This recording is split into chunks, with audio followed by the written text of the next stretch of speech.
Really no what it objection, it's there, and we admit it. Before you carry on, I heard someone's phone make a noise. Please, can everyone make sure that their phones are on silent? Thank you. Thank you, my lady. Right. So, my lady, let's start at the beginning. We say in our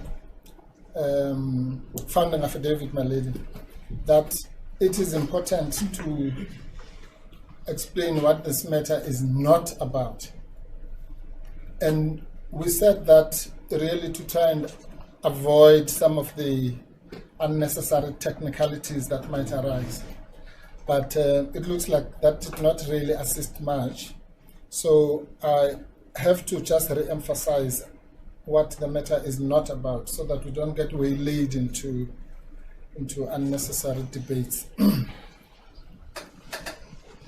Well, my lady, this matter is particularly contrary to popular belief. It's not about the GNU.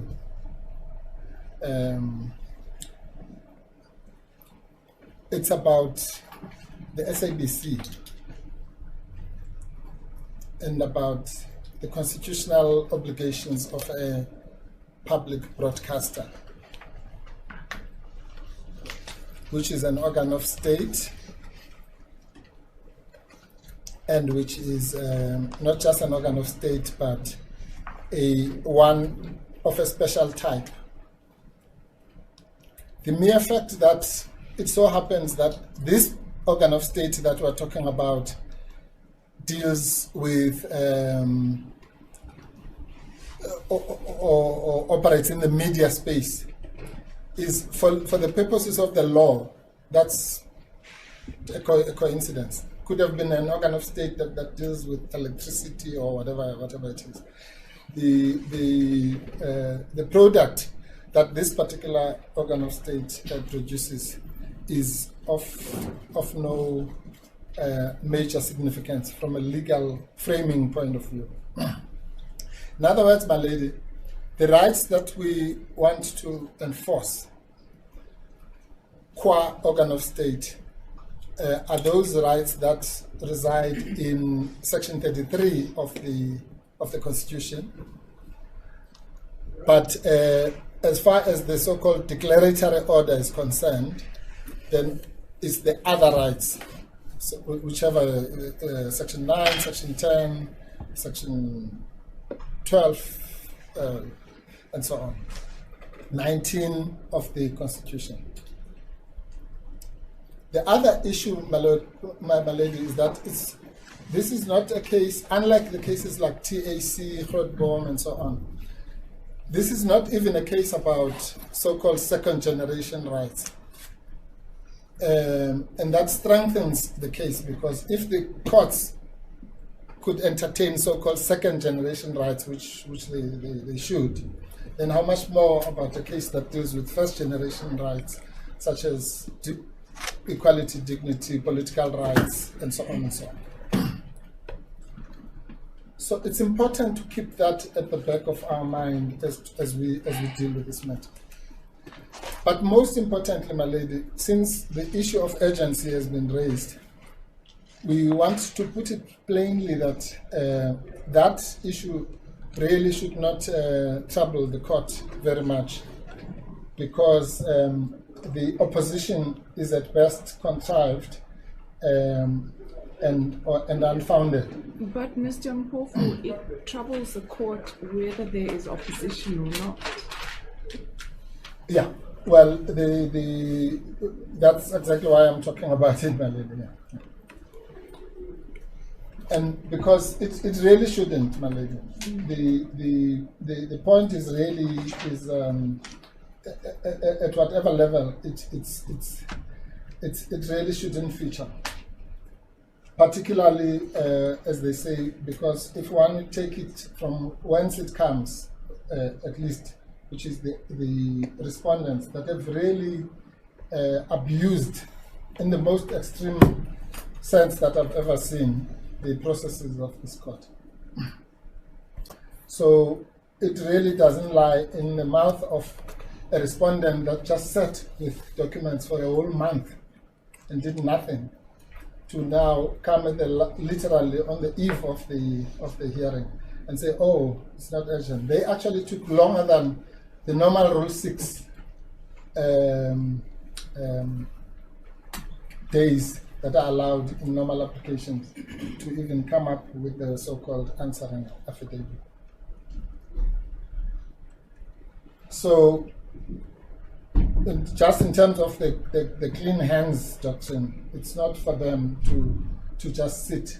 I'm not exaggerating. I actually have never seen anything like that, where somebody gets papers and urgent papers for a month and does nothing, and then the day before the hearing kind of wakes up from their slumber and say the matter is not urgent. Maybe it just happened to other people. It has never happened to me. But be that as it may, my lady, even if they had not abused the processes of the court, the point is the following. 4 particular points are important. One is that we are dealing here, and the respondents should know better, my lady. We're dealing with the most egregious and serious rights in the hands of the citizenry, not of one person. Most of the cases before your ladyship here would have involved one person or another getting evicted or whatever, or in some place or another. Here we're talking about, on their version, millions and millions of people who, according to the allegations in the papers, are being poisoned, and I use that word advisedly, on an hourly basis, on an ongoing basis, as we speak. In other words, as we're sitting here, this is happening. Now, you know, there's a tendency, I think it's just a human factor, that maybe we take seriously the things that you can see and touch. So you can poison people's minds, or rather, but you can't poison them by actually feeding them poison in the mouth. If you do that, then it's urgent. But if you're poisoning their mind, it's fine. But it's the same thing. The fact that it's not tangible. I'm sorry to interrupt you. I'm sorry. Please. Yes. Phones and computers on silent. And if it happens again, I'm going to adjourn. Yes. And you're going to each find your phones, and the person whose phone is not on silent, Mr. Mpofu and Mr. Motau, are personally going to make you leave the court. we are available. Thank you. Thank you. So I'm saying, my lady, if I was coming to your ladyship here, let's just take a small example, and I said, my lady, in some school or hospital, somebody is actually being administered with poison. The ladyship and Mr. Mtau would say, well, that's obviously urgent. But if I'm saying millions of rural people whose only source of information about participating in this democracy is the SABC, are being fed with propaganda on a daily basis, then we say, no, it's fine, we can deal with that next year. That is, my lady, the long and short of what we're being told here. Because that's what in due course means. You know, we turn out all these nice words in due course. But in due course in this context means next year sometime or even the year after. So it's fine, let it continue.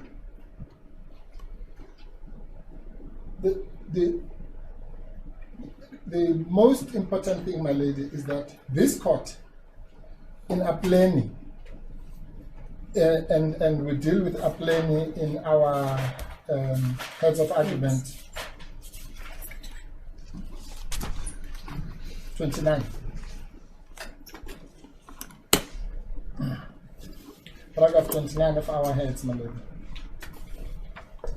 Again, a situation that is by comparison, far less serious than what we're dealing about here. I happen to know Mr. Apleni, and I was almost in that case of his.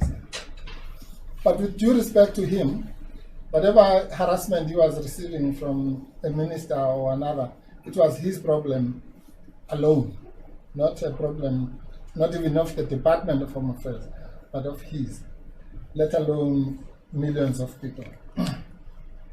And this court said in this division, where such allegations are made relating to abuse of power by a minister or other public officials, which may impact upon the rule of law and may have a detrimental impact upon the public trust, the relevant relief sought ought normally to be urgently considered. Now, in other words, I know my learned friend doesn't like the word inherently urgent, but that's what the court was really saying. Was saying that in those kinds of circumstances, which are, as I say, negligible, often negligible impact compared to what we're dealing with here, the court at least ought normally to urgently consider such abuses. And it should be so, my lady. In fact, we should not even be having to debate this. There's another case called Prince Law. I'll get it's a 2004 case, I'll get the citation number, where Justice, I think, from the first days in Pretoria said the same thing, that where fundamental rights are impacted to the levels that we're talking about here, it's an anomaly to say that the matter is not urgent. So that's the first thing. The second thing, my lady, is the rule that my learned friends deny or question, which is that for the purposes of urgency, your ladyship has to assume that our case is as it has been pleaded. In other words, that the violations that we allege have happened. When we come to the merits, your ladyship might well find the opposite. That's a different story. But for the purposes, and that happens in any point in living here, by the way, if you're talking about jurisdiction, and Justice Nugent tried to explain this ad nauseum in the SCA, in the case of Makanya, that when you're talking about jurisdiction, for example, you are not asking whether that party is going to win or lose. You are simply saying, does the court have jurisdiction to make them lose or win, as it were. So it's the same with urgency. For the sake of urgency, you have to assume that the allegations on the merits are true. You have to, if we're saying 1,000 people are going to die tomorrow, for the purpose of urgency, you have to assume that that is so. It might well be that when you come to the merits, you'll find it's only 100 or whatever it is. That's what is said in paragraph 75 of Taba. That's a simplification of that. Where the court said jurisdiction is looked at from a point of view of the pleadings, what has been pleaded, so this is what was said in 20th Century Fox by this court a long time ago. Goldstone J said, and you'll find that in paragraph 31 of our heads, my lady, for the purposes of deciding upon urgency, I assume, as I have to do, that the applicant's case was a good one and that the respondent was unlawfully infringing the applicant's copyright in the films in question.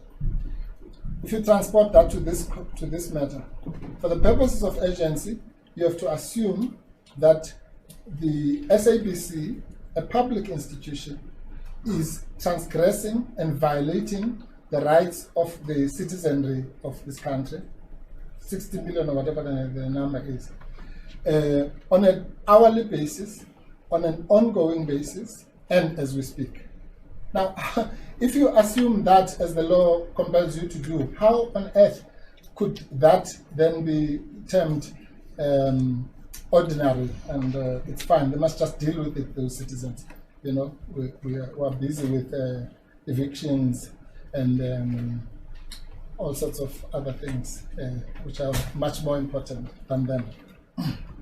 Really? And my lady, you for the purposes of this argument, Your ladyship must not listen to me. Listen to the other side. This is one of the cases they quoted paragraph 27 of their heads. I'm sorry, page 27.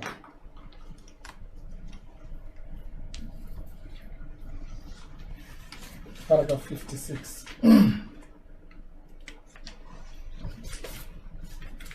They say, quoting Kumalo on page 27, in a democratic society, the mass media play a role of undeniable importance. They bear an obligation to provide citizens both with information and with a platform for the exchange of ideas, which is crucial to the development of a democratic culture. Crucial. As primary agents of dissemination of information and ideas, they are inevitably extremely powerful institutions, maybe even more powerful than the police in a democracy, and they have a constitutional duty to act with vigor, courage, integrity, and responsibility. And then it goes on. So, on the version, not of ourselves, but of the other side, we're dealing here with one of the most crucial institutions that deal with citizens, with shaping the very democracy that we live in. In fact, one of the writers said that whatever your primary issue is in life, your second one better be the media, because whatever that primary issue, if it's distorted by the media, then so your primary issue could be animal welfare or whatever it is. But if the media portrays it in a particular way, then you might as well kiss that issue goodbye.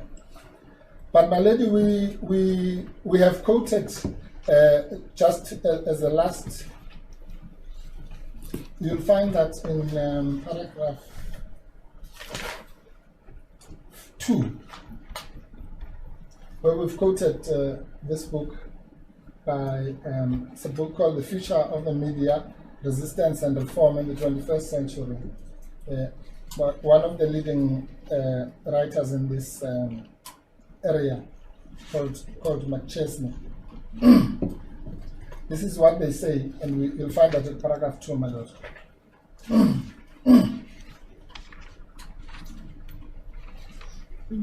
If free and independent journalism committed to telling the truth, underline the truth, without fear or favor, is suffocated, the oxygen goes out of democracy. And there is no surer way to intimidate and silence mainstream journalists than to be the boss. Now, I want to emphasize on two things. The truth. So if you suppress the truth, or you don't present the truth without fear and favor. But here's the key word. It says you suffocate, the oxygen goes out of democracy. And to go back to my theme, so if the oxygen was going out of my Leonard Jr. in some ICU ward, then we would say it's urgent. But if the oxygen is taken out of the entire society, it's not. I mean, how can that be? So here's the summary then, my lady. One is the fact that your ladyship has to assume that the allegations are true. Number two, the ladyship has to take into account what this court has said in Apleni. Number three, the ladyship has to take into account that the allegations from the applicant side are that this is a so-called continuing wrong, which happened yesterday, it will happen tomorrow, and it's happening today. And against all that background, my lady, the ladyship must take into account that, and it's stated in the founding affidavit, that the applicant still, with all that background, went out of its way to give the respondents more than ample time to respond. And even that ample time was not taken up. Why was that so? Because we know in the real world, it's an organ of state, people have other things to do and so on. But there's nobody, my lady, who has a right to claim longer than the rules of court give you, and to, I don't know, but maybe the court is not offended by this, but we certainly are offended by being given an answering affidavit less than 12 hours before the hearing, when we've given them a month. So that is the most egregious abuse. So, my lady, with the greatest respect, we really should not spend so much time on this. I know that the issue of urgency is intertwined with the merits. Yes. But I just wanted to deal with it in an isolated fashion. When I've dealt with the merits, my lady, I will revisit to say, my lady, against this picture, how on earth can anyone say that this is a matter that should be left to the ordinary role, as it were. Okay. So let's move then from that, my lady, to the issue of abuse of court per se. We summarize that, my lady, in our response or reply. I think we call it. We didn't know what to call it, so we call it the response or reply to the answering affidavit.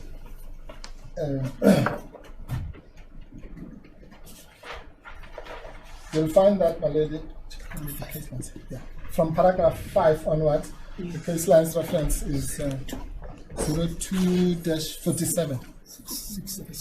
677.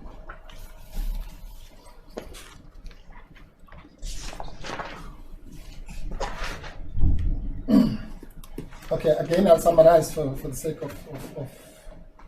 of saving time. Well, I mean, fully aware of all of this.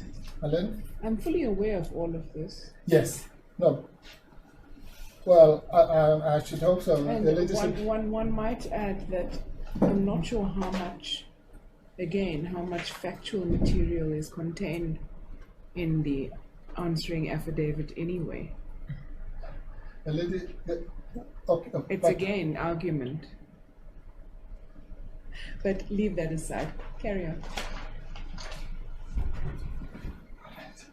So, my lady, is the suggestion that if there are no factual matters, then a person can ignore the rules? No, I'm not saying that. Okay. I'm just saying that it begs the question of the value of it. Yes. Now, let's assume it's completely valueless. But the issue of not answering to our valueless pleadings is not contemplated in the law. There's no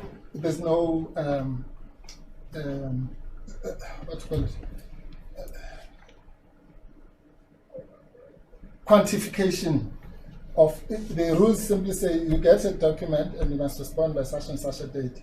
Doesn't matter what you think of it. You might think. Yes, and until the court decides otherwise, they're bound by what you've set out in your notice of motion. Absolutely. Yeah. But I'm saying it's even worse than that, the Republican case. Yeah. Here, let us forget about the notice of motion. Let's just talk about the rules of court. It's just the normal rules. If they breach even that, because the Republican simply says what we put in the notice of motion then assumes the status of the rules. I'm not even using that. I'm saying just take the actual rules. And if you breach that, whatever the valuelessness of the pleadings, you can't. Firstly, you can't breach it. But if you do, because we all do for good reasons now and again, if you do, then you are bound to ask for the condonation of the court. Surely. You can't just rock up 6 months later and say, here's my answering affidavit, because your documents don't carry much value. You can't. You are bound by having to respond, and as I say, at least at the very minimum, to ask for condonation. It's I can tell you, my lady, if it was us who had done this, if we simply just ignore them and just come up here and say no, it's their document doesn't have much. So we just decided to just walk into court. Everyone would be up in arms to say, what's wrong with these people? So we can't do that. And I'm not talking about one instance. They were supposed to give us the record after 5 days. They failed to do so. It was 14 days late. Did they apply for condonation? No. They were supposed to give the notice was supposed to come on the 16th, and it came 3 days late. Did they ask for condonation? No. And then the purported answering affidavit comes on the eve of the hearing. Now, that affidavit, that's why I keep on calling it the so-called affidavit. It has got probably the distinct, unique characteristics of being both early and late. Because to the extent that we are dealing with Rule 53, my lady, no answering affidavit is due, because they should have given us an opportunity to supplement. So in that sense, it's quote-unquote premature. But let's assume they don't know anything about Rule 53. They're only dealing with Rule 6. To the extent that it is done under Rule 6, then it's hopelessly late. So how can you even call that such a thing in answering affidavit? It's a schizophrenic piece of paper that doesn't know whether it's coming or going. And we are supposed then the following day to deal with that. Do they ask for condemnation for that, for breaching both Rule 53 or 50 or 6? No. The court must just deal with it and live with it. That's the kind of impunity, if that is the kind of impunity that we want to promote in the courts for certain parties, then, why must juniors and attorneys follow the rules of court? Why? Because they can't just follow the lead of our rulers, the organs of state, and just ignore the court, disrespect the court. These are people who are compelled by Section 165 of the Constitution to ensure the effectiveness and dignity of the courts, unlike us normal mortals. They have a heightened duty to ensure the effectiveness of the court and the dignity. And we say, no, it's fine. Against a citizen whose only sin is to ask to vindicate their constitutional rights. Now, my lady, the reason why I'm raising this is because, as your ladyship knows, this is trite from old cases like Hudson versus Hudson. It is trite that the court may dismiss an application on the basis of abuse of court alone. That's so unlike the agency issues deals with striking a matter off the roll or whatever, but you are given a second chance. But once you abuse the process of the court, you've now gone beyond levels of striking. It's a question of why must the court, if you don't respect the court, why must the court respect you by recognizing your claim or defense, whichever side is at fault. And again, that rule has been enforced numerous times, particularly against the first applicant, by this court. In a situation where, the only quote-unquote abuse was that the particular process was issued, and it happened to coincide with some conference of a political party, and that was said to be an abuse by this court. I'm not talking about the kind of multiple abuses that we're talking about here. Mr. Mpofu, Yes. the point is made. Yes. Can I encourage you to get on, because it's 12:10. We are in the urgent court, and I still have another opposed matter to deal with today. All right, well, my lady, well, ordinarily that could even be it. As I say, the matter could be dismissed on that basis. So Well, no, you're the applicant. Yes, I'm saying the defense The could defense be. could that's be what- dismissed. Yes, the defense But could I be still have dismissed. to The answer convince- affidavit could be ignored. Quote unquote. That's fine. Let me put it that way. But Okay. but be that as may, I hear your leadership. So let's Okay. now. No. I'm sorry. Mama. Who is that? Okay, but whose phone is that? Please at least own up. Otherwise, I'm going to be a snitch. We're not going to carry on until you say who you are. Please silence your phone. Next time, please silence it before you walk in. All of you. Thank you. Thank you, my lady. Thank you, my lady.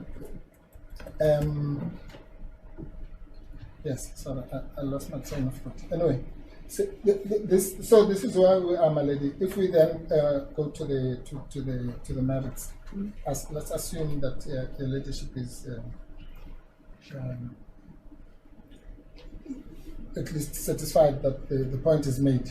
I won't put it higher than that. Now, my lady, what is it that let's go back to what we say the matter is about. There are two. This is on the merits, my lady. Really, this should not detain the court. There are two causes of action, all simple and common and usual. The one cause of action, at the risk of repetition, is that the court must declare constitutional invalidity of the conduct that is complained of. So what is that conduct? That conduct is explained in great detail, my lady, in the factual exposition. But what is the constitutional duty? Because that's where we must keep our eyes. I assume from what I read from my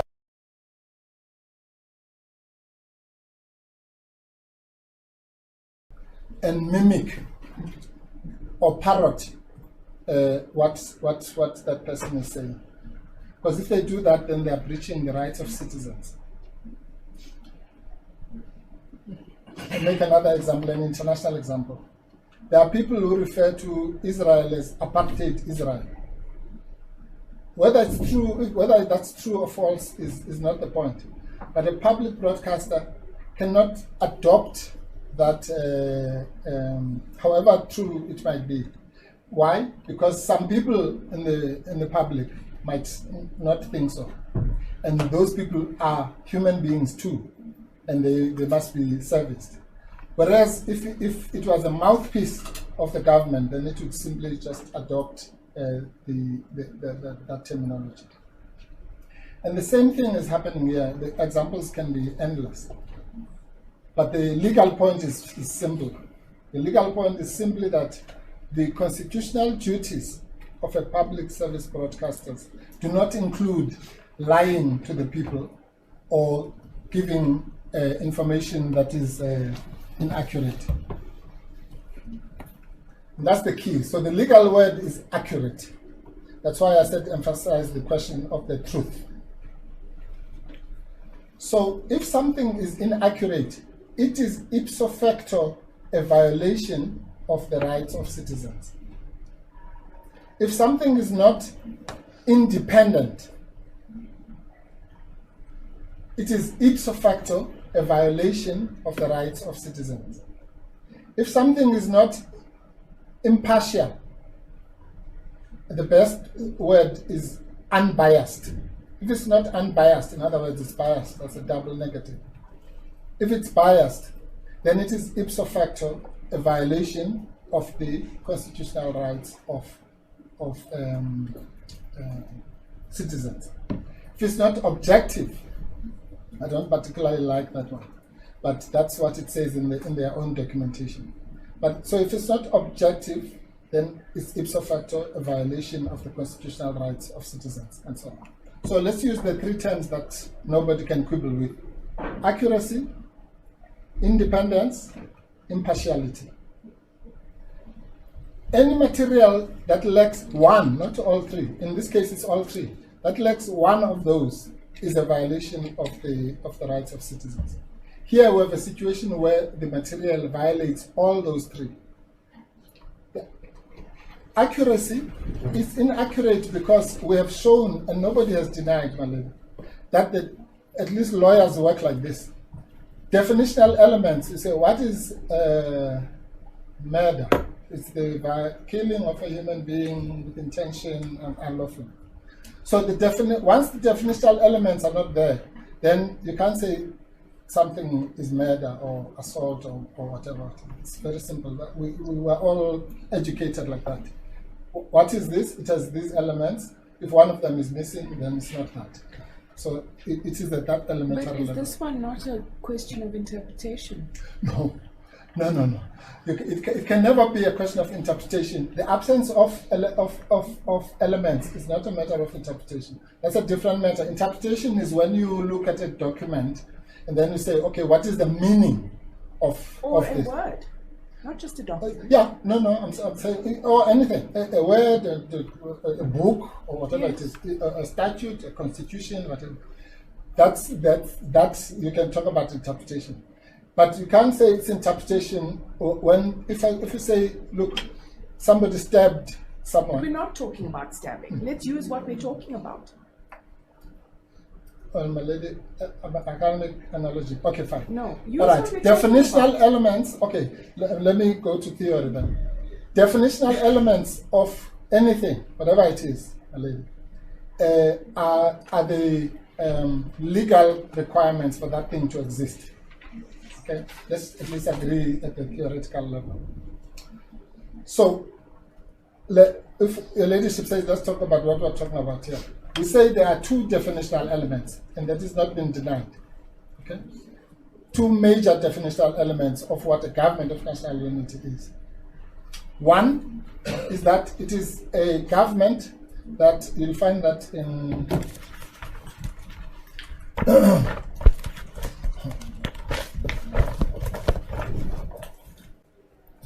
and mine is O2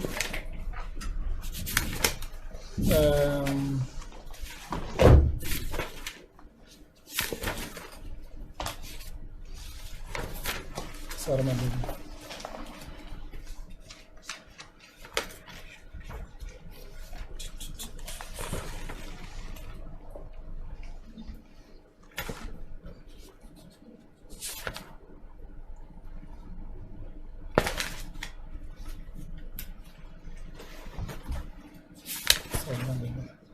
Where we talk about the 90%.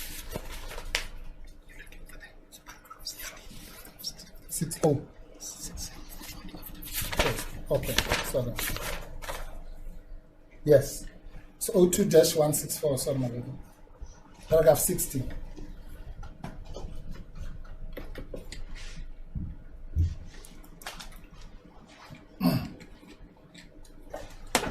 O2-? 164, my lady, or paragraph 60 of the FA, of the funding of the.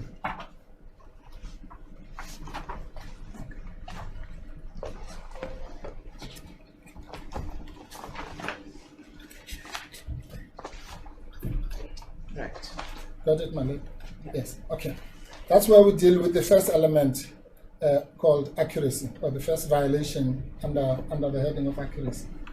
We say, with specific reference to accuracy, it is specifically pleaded that the current arrangements do not fit the definition, that's of definitional elements, of a government of national unity. It should not be term unity. Which term is used to describe a situation where, one,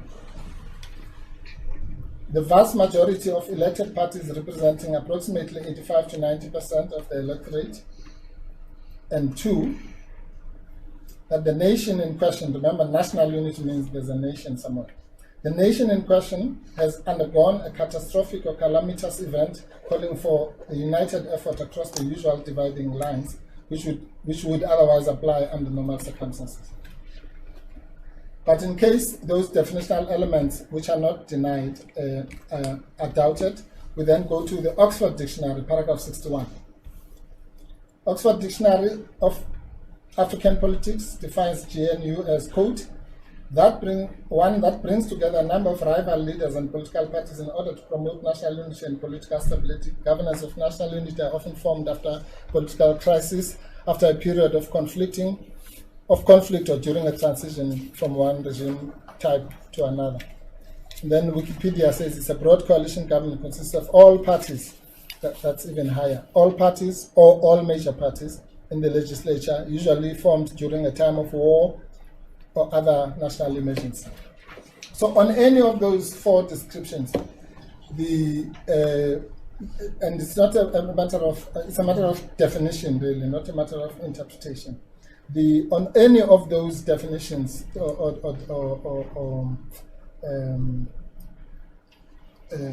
meanings, remember it's like a statute where it's in a particular statute, a definition will be, say, car in this thing means this, that, and the other.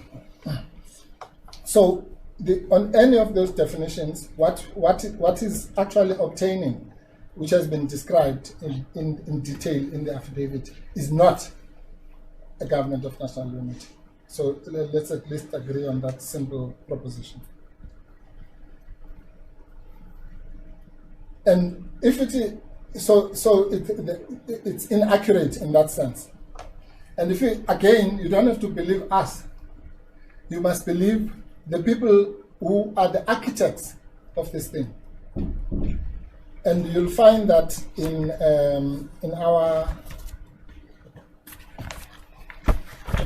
reply affidavit. Reply, yes. That's for current purposes. Where you refer to the we refer to, yes, it's paragraph 59. Yes, paragraph 59. This is what Ms. Helen Zille, Federal Chair of the DA, says. Quote, President Cyril Ramaphosa came up with this notion of a government of national unity, which he thought would be a better way of selling the concept of a coalition to his own party. And she says, now, this is, of course, not a government of national unity. Because, and she explains why, a government of national unity brings all the parties together. It's in line with one of the definitions I read out to your leadership. We should have included, which would have to include the EFF and MK party, Mkhonto Sizwe party. That's the second applicant, which it did not. But still, it still gave the president the fig leaf, underline that word, the fig leaf he needed to bring in all sorts of smaller parties to say, I am not in a coalition with the DA. And then here's the bombshell. She says, now the truth is, remember the truth? Now the truth is, what we are actually is that we are actually in a coalition, because a coalition means that if a party withdraws from the coalition, the government fails. False. Now, this is not just some Tom, Dick, and Harry speaking. This is probably the person who attached the first signature to this thing, or authored it, I don't know, but very close to its conceptualization. She's telling us, as the dictionaries, people who don't even know where South Africa is, she's telling us exactly what they're telling us. She's saying, because, and she's not just talking, she says because this and that and the other. And she says it's a fig leaf. No, fig leaf literally means a leaf of a fig tree, where you try to hide yourself with a leaf, but your whole body is exposed. So she says it's just a tool for deceiving. Now, please, let's understand this. This is not a criticism of whatever the purveyor of the fig leaf is. President Ramaphosa is entitled to fig leaf or hoodwink his own people and so on. This is not what this case is about. This case is about whether the SABC, this is a public broadcaster, should then be the mouthpiece that mimics that deception and gives it official respectability and feeds millions of people with the fig leaf. So it's not about the fig leaver or whatever the noun is. But it's about the purveyor of the thing. So if somebody, some mad person says women are inferior or blacks are inferior, whatever, that's their problem. But the issue is about whether the public broadcaster should then be a mouthpiece for such a thing. And that's a crucial thing, my lady. It might not look, as concrete as my learned friends want us to believe. But in the minds of those that are being poisoned with this, it is more than concrete. It was Steve Biko who said the greatest weapon in the hands of the oppressor is the mind of the oppressed. So the greatest weapon is not the guns and tear gas and all those things. No. The greatest weapon is to poison the minds of people. Every war, whether it's in Gaza, whether it's in Second World War, and so on, is of all of that. The impact. I have read the papers. Yes. I understand the argument. Yeah. And I understand the importance of the public broadcaster. I understand also that if the public broadcaster is in fact doing what you say they are doing, then it is an ongoing harm. Yes, thank you, my lady. But yes. Oh, sorry. The more important part. Yeah. Yes, my lady, you're saying okay. that part. There's two things. Number one is we need to get on with it because there's very little time left. Number two is I'm not sure that you've established that the minds of the people are being poisoned, because as much as the SABC is the primary source of information for many people, one can't assume that just because the people are rural and illiterate that they are unintelligent and politically unaware, and therefore susceptible to being easily poisoned by the use of this term. No, I'm sorry. With the greatest respect, man. It doesn't matter. We can assume that the people are so intelligent and astute and are able to see through the so-called fig leaf. That's not the issue before you, man.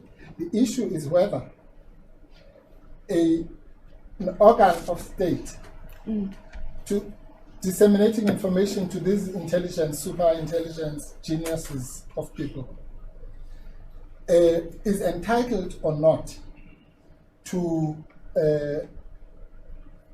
give them information that is inaccurate. All right. That's really the only issue. It's not the about only issue is whether they're entitled to disseminate inaccurate information. And in other words, even the attempt to hoodwink the people is bad enough. Doesn't matter if the people actually are such 60 million geniuses and that they'll see through it.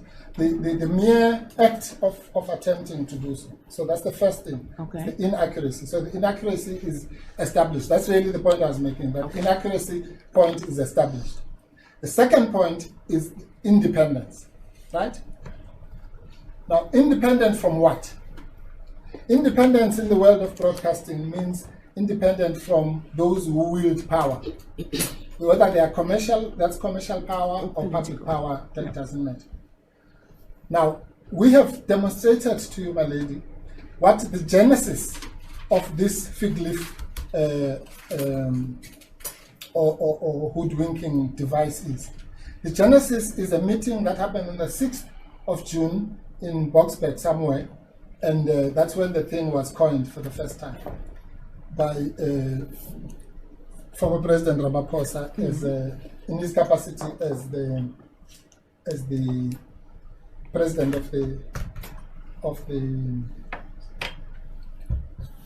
ANC. So the Genesis is a political party, a dominant political party. Right. But before you look into that, my lady, you have to look at this thing from the point of view of the rights of the citizens, as enshrined in section 16(1)(b) of the Constitution. and this is where there seems to be some misunderstanding between us and our learned friends. Of course, it would be foolish of us to say that the SABC, like all other media houses, is not a functionary of Section 16. I mean, we're not that stupid. But what we're saying is this, that the duty to impart information is directly proportional to the duty of the citizen to receive that information. In other words, in as far as the SABC has the right to impart information, that right, it must impart accurate information. Why do we say that, my lady? You won't find the word accurate in the Constitution, but you're going to find it where? In the statutes, in the regulations, in the editorial policies. So unless if somebody attacks the constitutionality of those statutes that bring accuracy, then you can take that word and transplant it directly into the Constitution. So the right of citizen is to receive accurate, independent, and impartial information, as the framework stands now. Now, against that, my lady, this court, no, not another one, said the following. Justice Klassen, which is the thing we have on our preamble. The SABC cannot be equated with a private citizen or broadcaster who is entitled to freedom of expression. The SABC is a public broadcaster funded by the taxpayer to provide the highest standard of journalism and fair, unbiased, there's that word again, impartial and independent news coverage. Whereas a private citizen or broadcaster may freely take political sides to promote party political objectives, a public broadcaster may not use public money to do so. Now, if that is even debatable, then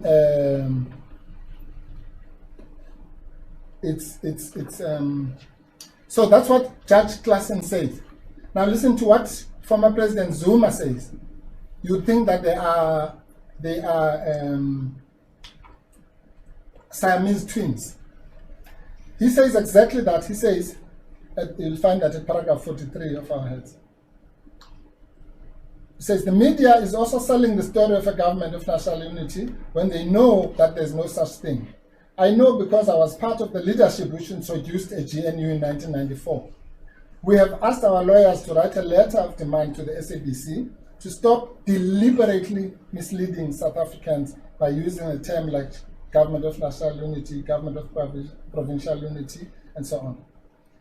We know that the private media has to serve its masters. That's exactly what Klassen J said. But the SABC belongs to us, he says. It has no right to feed our people with lies or to pursue narrow agendas at our expense. So what this court said and what the first applicant said are exactly the same, literally, word for word. If I read out those things and say who said what, you wouldn't be able to say whether it was Klassen J or former President Zuma. And that's the point that's missed in this case completely, about those duties of the public, those higher duties, as it were. So of course, they are like any other media, they've got obligations like other media, but as Klassen J said, they have a higher duty. And this case is about that portion, that higher duty, not the normal stuff. And if that higher duty has been breached, as it clearly has been, whatever it's like, my lady, you know, I'm just, sorry my lady, this has been bugging me, so I have to get it out of my system. This idea about the people are intelligent. So this was the defense that was given when somebody called it, I think Penny Sparrow, said black people are monkeys. So it's said, but they know they're not monkeys. They are people. So then, is it fine? No. The mere fact that the recipient of the pejorative violation might be able to see through it can never be a defense.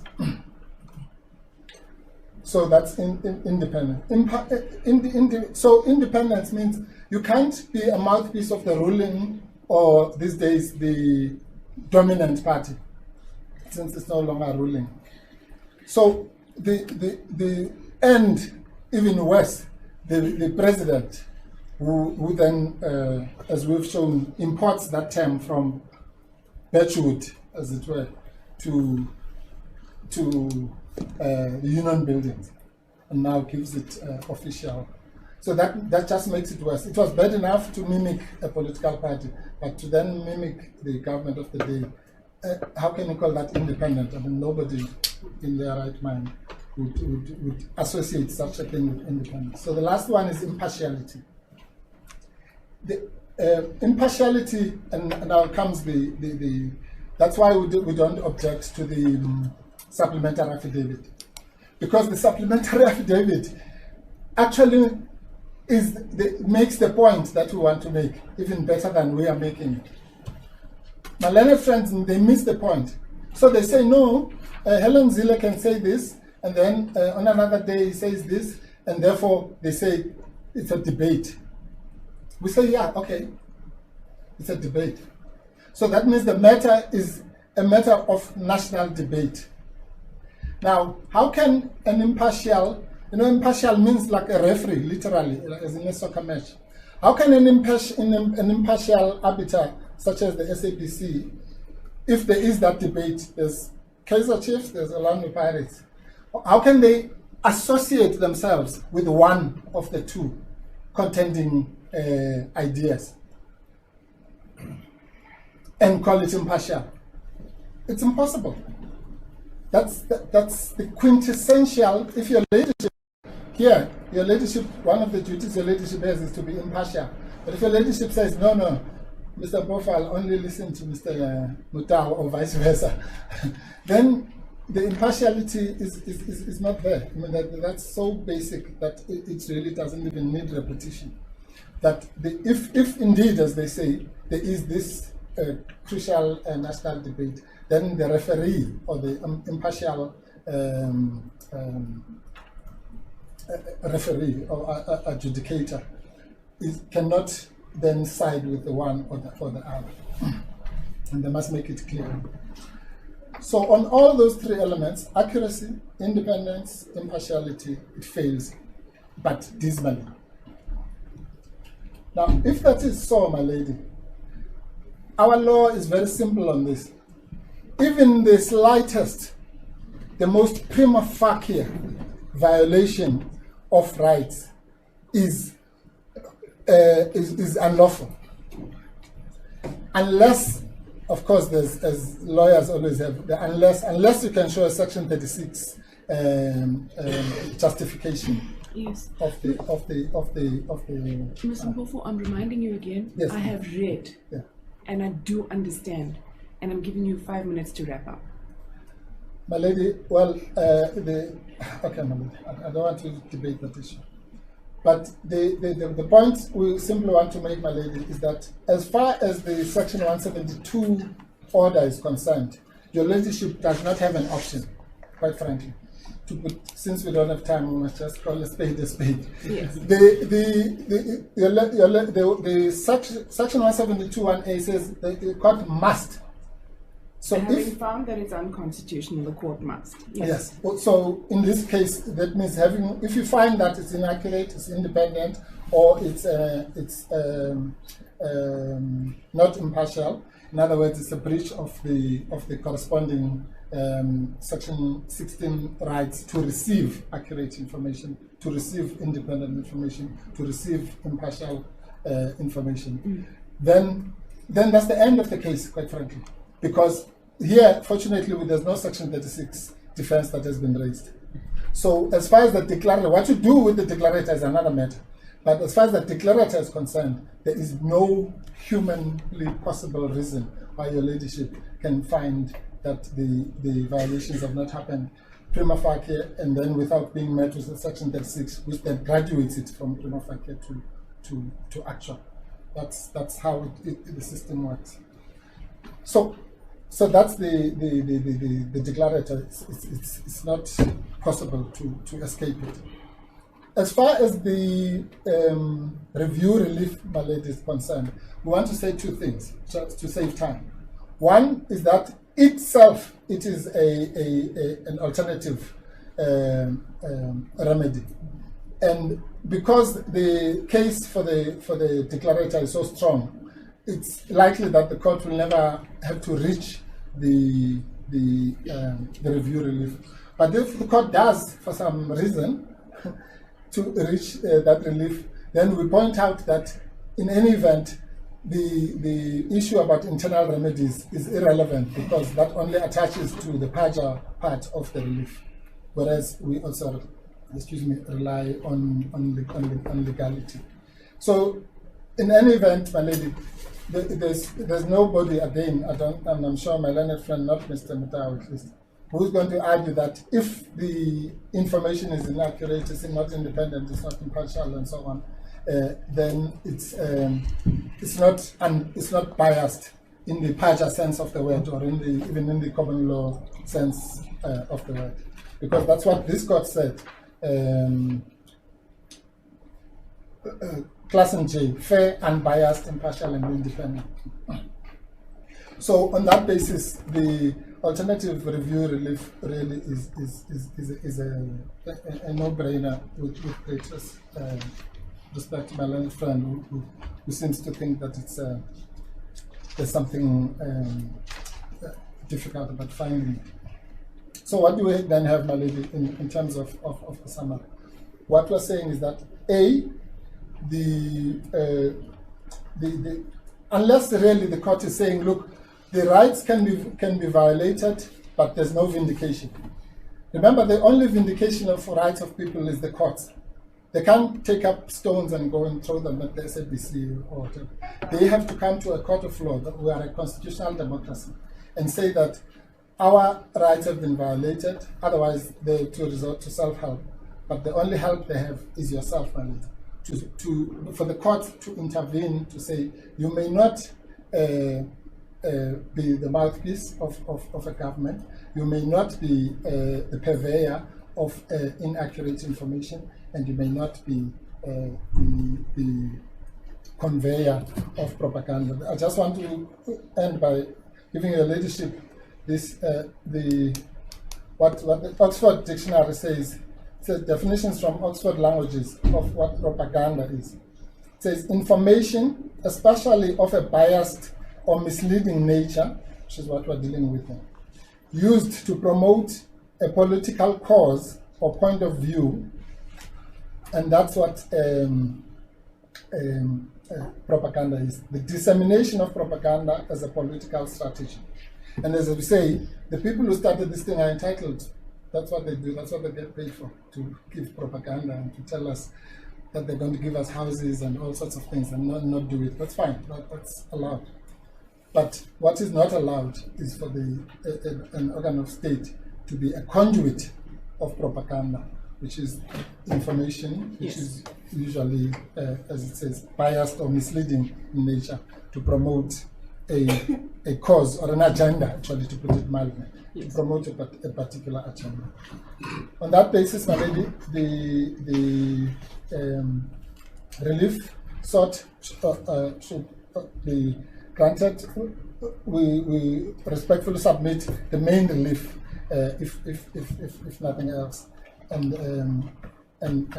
that the leadership or the courts, this court or the next one or whichever, ought to then intervene and in favor of citizens. And we say this case is probably as I say, higher than the TAC case, the Groot bomb case, and all those cases where the courts were asked to intervene, where the propaganda those days was not that there's a GNU, it was that HIV does not cause AIDS. So that if the court had to intervene to say, well, if you are doing this, so many people will die, and so on and so on, and therefore, and what we're saying is, to go to Mzwakembuli, the death of the brain is the same as the death of the body. ukulimala kwengqondo, ukulimala komuntu, ukulimala kwesizwe, ukulimala komndeni. That's good. Thank you, Mr. Mpofu.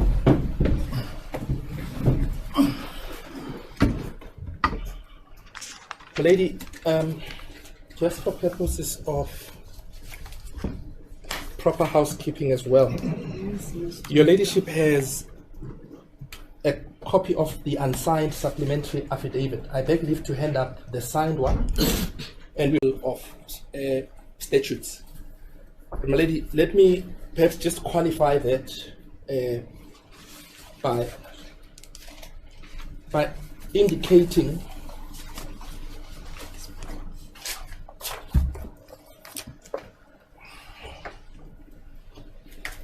sorry.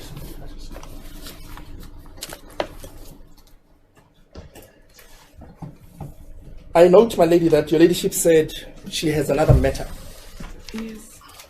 And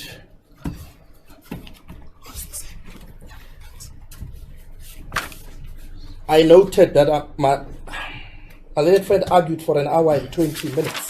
So he did, well, an hour Yes. and a quarter. 1 hour 40, my lady.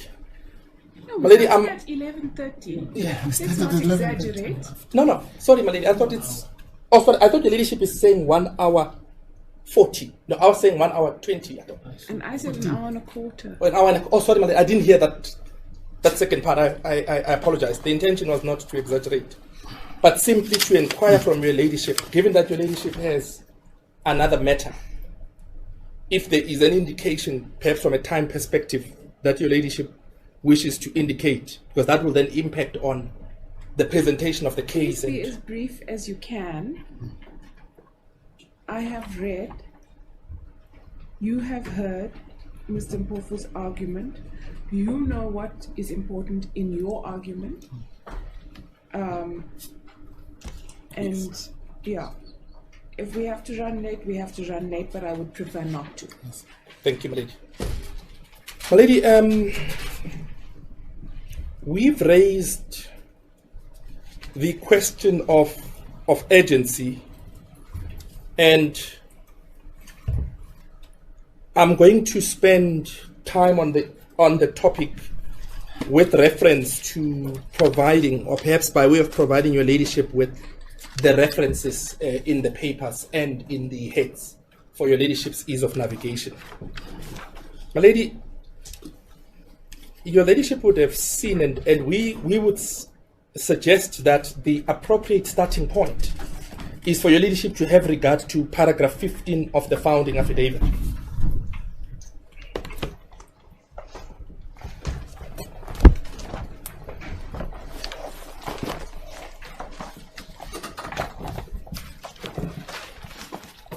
Yeah.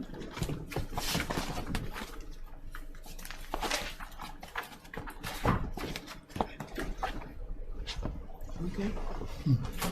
Lady, that is where the applicant, in dealing with urgency, says, although the matter is inherently urgent, the nature and magnitude of the alleged constitutional violations, the matter will be set down on the basis of a request to the Honorable Deputy Justice, Deputy Judge President, I suppose, for a special allocation, hopefully by agreement between the parties. As such, the respondent has been granted a relatively long period of time within which to file the record and or answering affidavit. Any alleged urgency will therefore relate to the filing of the replying affidavit, heads of argument and or proposed set down date, all subject to alternative directives of the Honorable Deputy Judge President per either request or agreement. My lady, there's another reference. I'm not going to read it, my lady. It's paragraphs 85 to 89 Yes. of the founding affidavit. And And it's also in the notice of motion, I believe. yes, my lady, it's also. Our learned friend refers to the decision of Apleni. And one thing that Your Ladyship will notice from that decision is that that matter was referred to the Deputy Judge President for a special allocation. to take care exactly of the exigencies, firstly, of the matter, but secondly, given the nature of the matter and the time that is required to ventilate the dispute.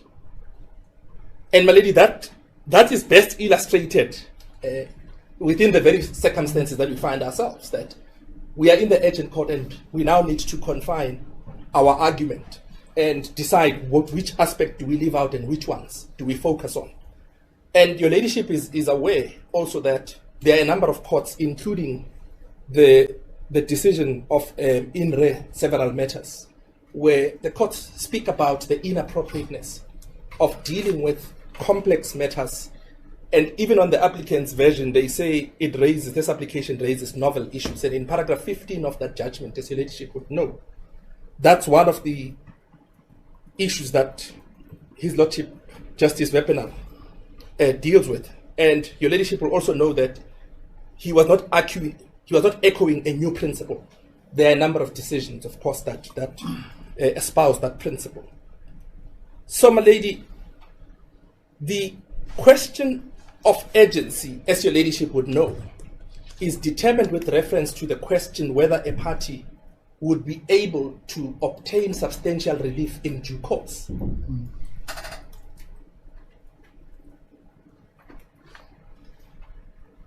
And we say the very fact that the applicant catered for that possibility is illuminating of the fact that this relief is not one that they needed this week in this urgent court and on this urgent basis.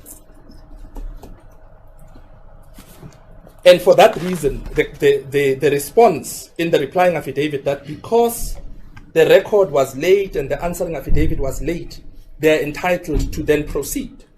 Of course, my lady, it ignores two aspects. The first aspect is this. The record was filed, and subsequent thereto, the answering affidavit was filed. And when we came before your ladyship on Tuesday, the applicant made an election.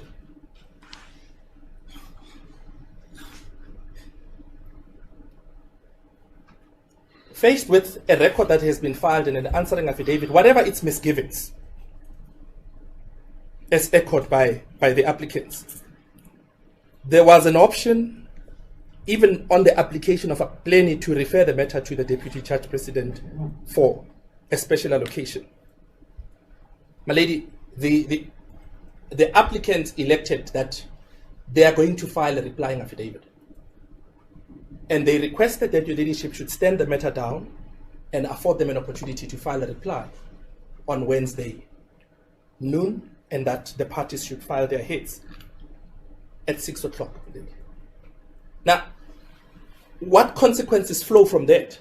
It is this, that the complaint about either the irregularity or the shortcomings of the record are not live issues before your ladyship, because your ladyship would know that if there is any irregularity by way of a step that has been taken by a party, the party that complains of that irregular step ought to issue a Rule 30.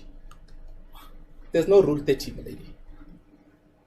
And with the reply having been filed, and in circumstances where the applicant says even the supplementary affidavit, there's no objection to it, what that means is then your ladyship has the totality of the pleadings before her, and would submit then that based on the applicant's election, your ladyship would have to determine the matter within the four corners of the complete pleadings. I'm not going to use terms such as schizophrenia. Lady, they're important issues to be determined. And your ladyship applying the law with reference to the authorities that we've cited in our heads of argument, including the nature of the relief that is being sought, where courts have expressed themselves that reviews are not matters that are justified in jumping the queue. And your ladyship would have to determine the question whether has the applicant shown that this is a case of such a nature against its own allegations in the founding affidavit and in the notice of motion that could not wait and or be dealt with by way of a process where we would have been allocated a judge who would have time to vindicate the entirety of the issues. And my lady, therein, the issues that the courts raise regarding inappropriateness of setting such matters down in the urgent court raise their heads. My lady, we filed heads, and we, understanding that your ladyship sitting in the urgent court does not have time to go and find the law reports, we have adopted an approach where the paragraphs that are being relied upon have been reproduced for your ladyship so that your ladyship can find them with ease for purposes of deciding the point one way or the other.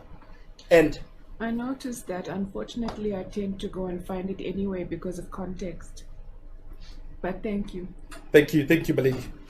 Then, my lady, we, for the reasons that we've set out in the heads, the question of urgency, we submit should be decided against the applicant. And in particular, if I can just ask your ladyship to have regard to paragraph 16 of the founding affidavit, where the applicant states that the application raises novel and multiple issues of constitutional importance. Yeah. My lady, if I can then deal with the merits, and insofar as the merits are concerned, we intend to address the following topics, my lady. Firstly, we intend to address the statutory scheme, i.e. the regulatory framework. And second, we intend to deal with the constitutional challenge for a declaration of constitutional invalidity. Third, we intend to deal with the alternative relief in the form of a review. Fourth, we will deal with costs and the concluding remarks.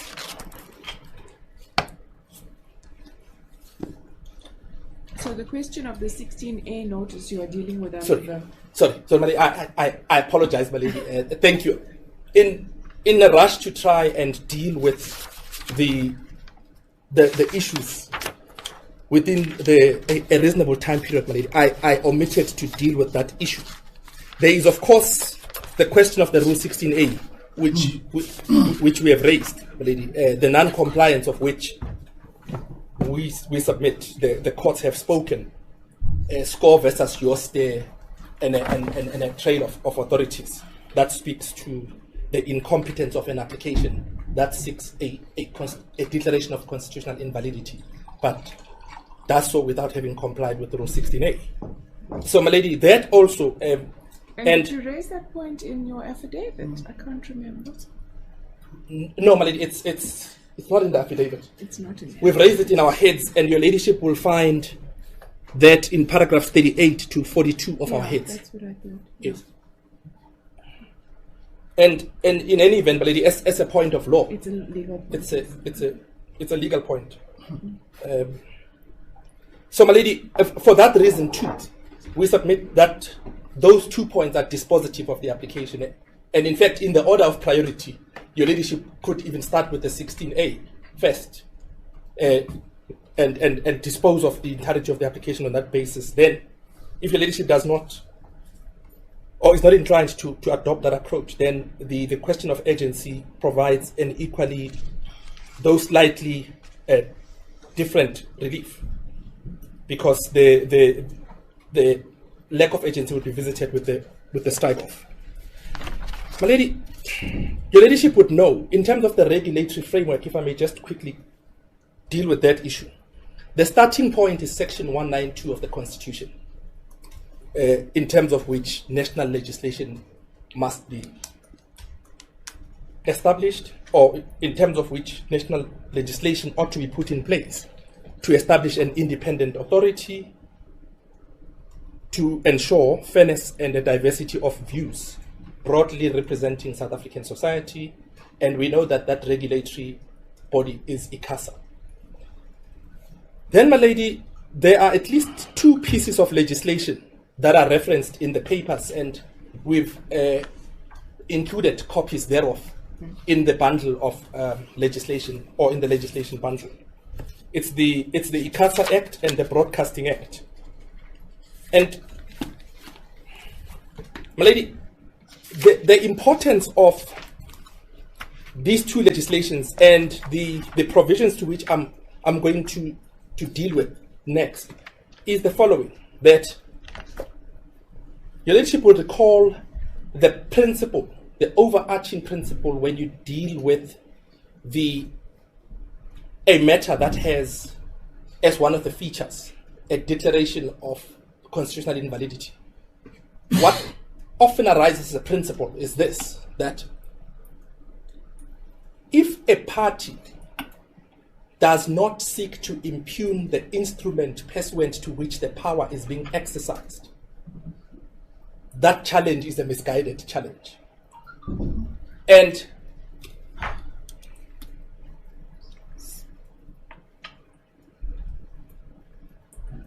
he walked in and he walked out. Please Already can someone moving. tell that person to silence their phone when they come back in? And everybody else, make sure your phone is silent. This is I don't understand why it's not an automatic thing. Sorry, Mr. Mutau, please carry on. Thank you, my lady. My lady, I was dealing with the well-known principle that if a party does not impugn the validity and or lawfulness of the instrument pursuant to which the power is being exercised, then the attack, fanciful as it might be and perhaps attractive as it might be, is a misguided attempt. But Mr. Mutau, is there any real dispute that the SABC is required to be a platform that allows the dissemination of views in a balanced manner, impartial, that does not become a mouthpiece for propaganda? What was it? Independent. Well, the three. Accurate. Yes, the three. It's accurate, impartial. Normally, accurate. No, there isn't. There's no dispute, so we don't have to go there. Isn't the real question whether it is actually falling foul of those requirements? Yes, my lady. Perhaps, my lady, there's a quicker way to do so. My lady, in paragraph, in responding to paragraph 37 of the founding affidavit, if I can just go directly there in the answering affidavit.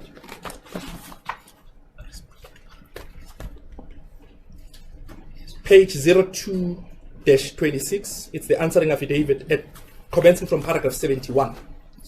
26. This numbering is very odd.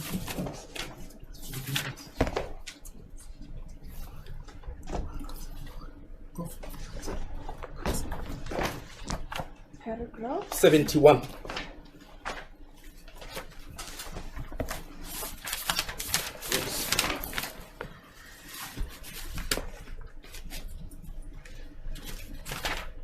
My lady, leading into that paragraph and the paragraphs that follow thereafter, we would submit there are the following questions that one has to pose. In the context of the statutory framework that requires of the SABC to represent and or to present views on a balanced basis, and those views would include political views, religious views, etc., which is uncontroversial. The question is the following. In the South African scenario, does the current government refer to itself as the government of national unity? And the answer to that, lady, is, of course it does. The second question that one would ask is there any controversy, i.e., is there any political discourse in the political arena in terms of which parties have expressed different views as to whether the government's usage of the term is correct or not. And the answer to that has to be yes. And by way of an example, the reference to a program is referred to commencing from paragraph 71. And this is the program that has been referred to in the founding affidavit. And the deponent says, in the said program, Professor Mervyn Gumede and Mr. Tito Mboweni did not agree that the current government is or is not a GNU. Mr. Mboweni said that this current government is not a GNU. He compared the 1994 and the current GNU and concluded that the former was negotiated during a transitional period and the political parties agreed to the formation of a GNU.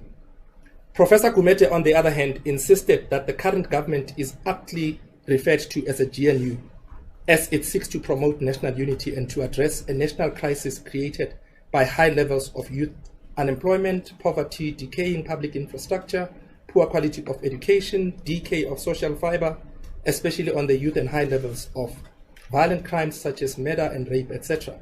He then concluded that there is a national crisis and the GNU is the appropriate response to deal with. Now, let me pause there.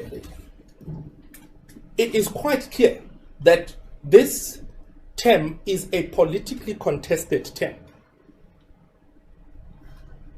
And what does the SABC do in the context of that politically contested view? It creates, or it makes its platform available to inform its viewers and members of the public that there is a debate and there is no harmonious view regarding whether the government is in fact a GNU or not. And my lady, to do so with respect accords with the legislative imperatives that the SABC is enjoined to comply with, i.e. to present a plurality of views which are being contested without it itself associating and endorsing either one or the other. And it is for that reason that the question that is raised, even in our heads of argument, read in the together with the answering affidavit, it is this: does the SABC represent to be an arbiter? Apologize. An arbiter on the question, i.e., does the SABC endorse and or represent to the viewers that the usage of the term GNU is correct? Yes. Well, there's no such a thing. And in fact, that is not the applicant's case, because if that had been the case, we would be facing a different case. All that the SABC does is to report objectively that the government calls itself the government of national unity, but in that context, there is a debate.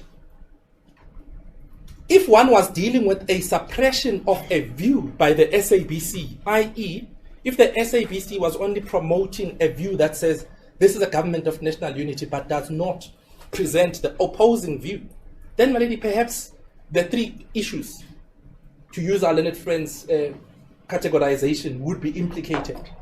So, my lady, those are not. Just simply on that one example and on that analogy alone, the application on its merits is completely defective.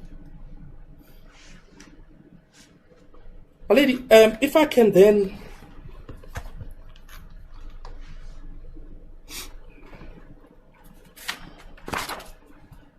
and my lady, might I just, for purposes of notation, just ask perhaps your ladyship to note the following sections, and I'm not going to read them because we submit these are going to be helpful for your ladyship in locating where the duties are in the Broadcasting Act.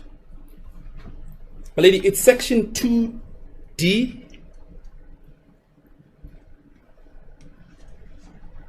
and section 2L, then section 3(1)A, section 3(5)B, D, and F, Section 6.1, Section 6.3, and Section 6.5a. Then, my lady, it's Section 8a, or Section 6.8a, B, D, E, and F. And Section 10F, Section 10.1d. Then, my lady, with regard to the SABC editorial policy, we ask your ladyship to have regard to the following. It's clause 2.2 at page 02-105.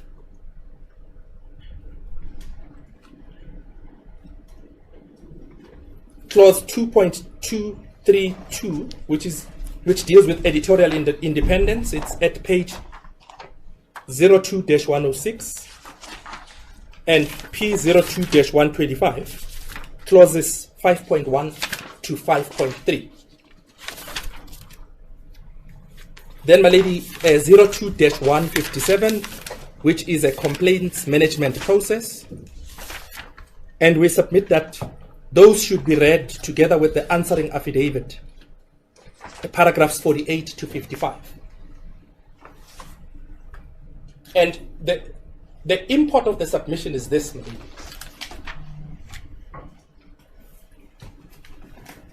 If one tests the question of accuracy, is it inaccurate for the SABC to report that the government is referring to itself as the government of national unity, without endorsing the correctness thereof, my lady, and to go a step further and say this is a contested issue? The applicants refer to an interview that Ms. Zille gave, and your ladyship saw in the supplementary affidavit there are two other interviews that Ms. Zille gave where she says the opposite. She says we are in a government of national unity and etc., etc. And the question she is... says it's a coalition government. Yes, my lady, yes. We are not in a government. Well, in the latest statement... Oh, you mean the other... Yes, in the other one. You referred to... Yes. Oh, sorry. Twice she says we are in a government of national unity. But, my lady, the point is the following. Politicians, for whatever reason, my lady, on a day that they are happy with one another, they say we are in a government of national unity, and something happens on the next day and somebody goes and pronounces that we are not. It is an irrelevant consideration for purposes of compliance with the legislative injunctions. The only requirement would be that even where there is a contradiction by a member of a political party, the SABC's duty in complying with the accuracy injunction would have to report the fact that on this day, Ms. Zille said we are in a government of national unity. On this day, she said we are not. And 3 weeks down the line, she said we are. My lady, that is, with respect, what is required for purposes of meeting the threshold of reporting fairly, reporting in a balanced way, reporting accurately. Without, my lady, the SABC representing that it adopts, for purposes of determining correctness of the usage of the term, one term or the other. Because, my lady, we submit there is no such statutory requirement. The Constitution imposes no such obligation on the SABC. And for that reason, my lady, the question of a declarator, the requirements of which we've set out in our heads of argument. And if I could just give your ladyship the reference, it's in the heads, paragraphs 52 to 63, paragraphs 11 to 16, and paragraph 6 to 10, where the question that one has to ask relative to the declaration, it is whether is there a right that these applicants enjoy before your ladyship which are being violated and or breached, requiring that your ladyship should intervene by granting either of the orders, either the main or the alternative. And if on the construction that we've presented to your ladyship, that there is in fact no right that has been breached at all, my lady, that would be the end of the matter.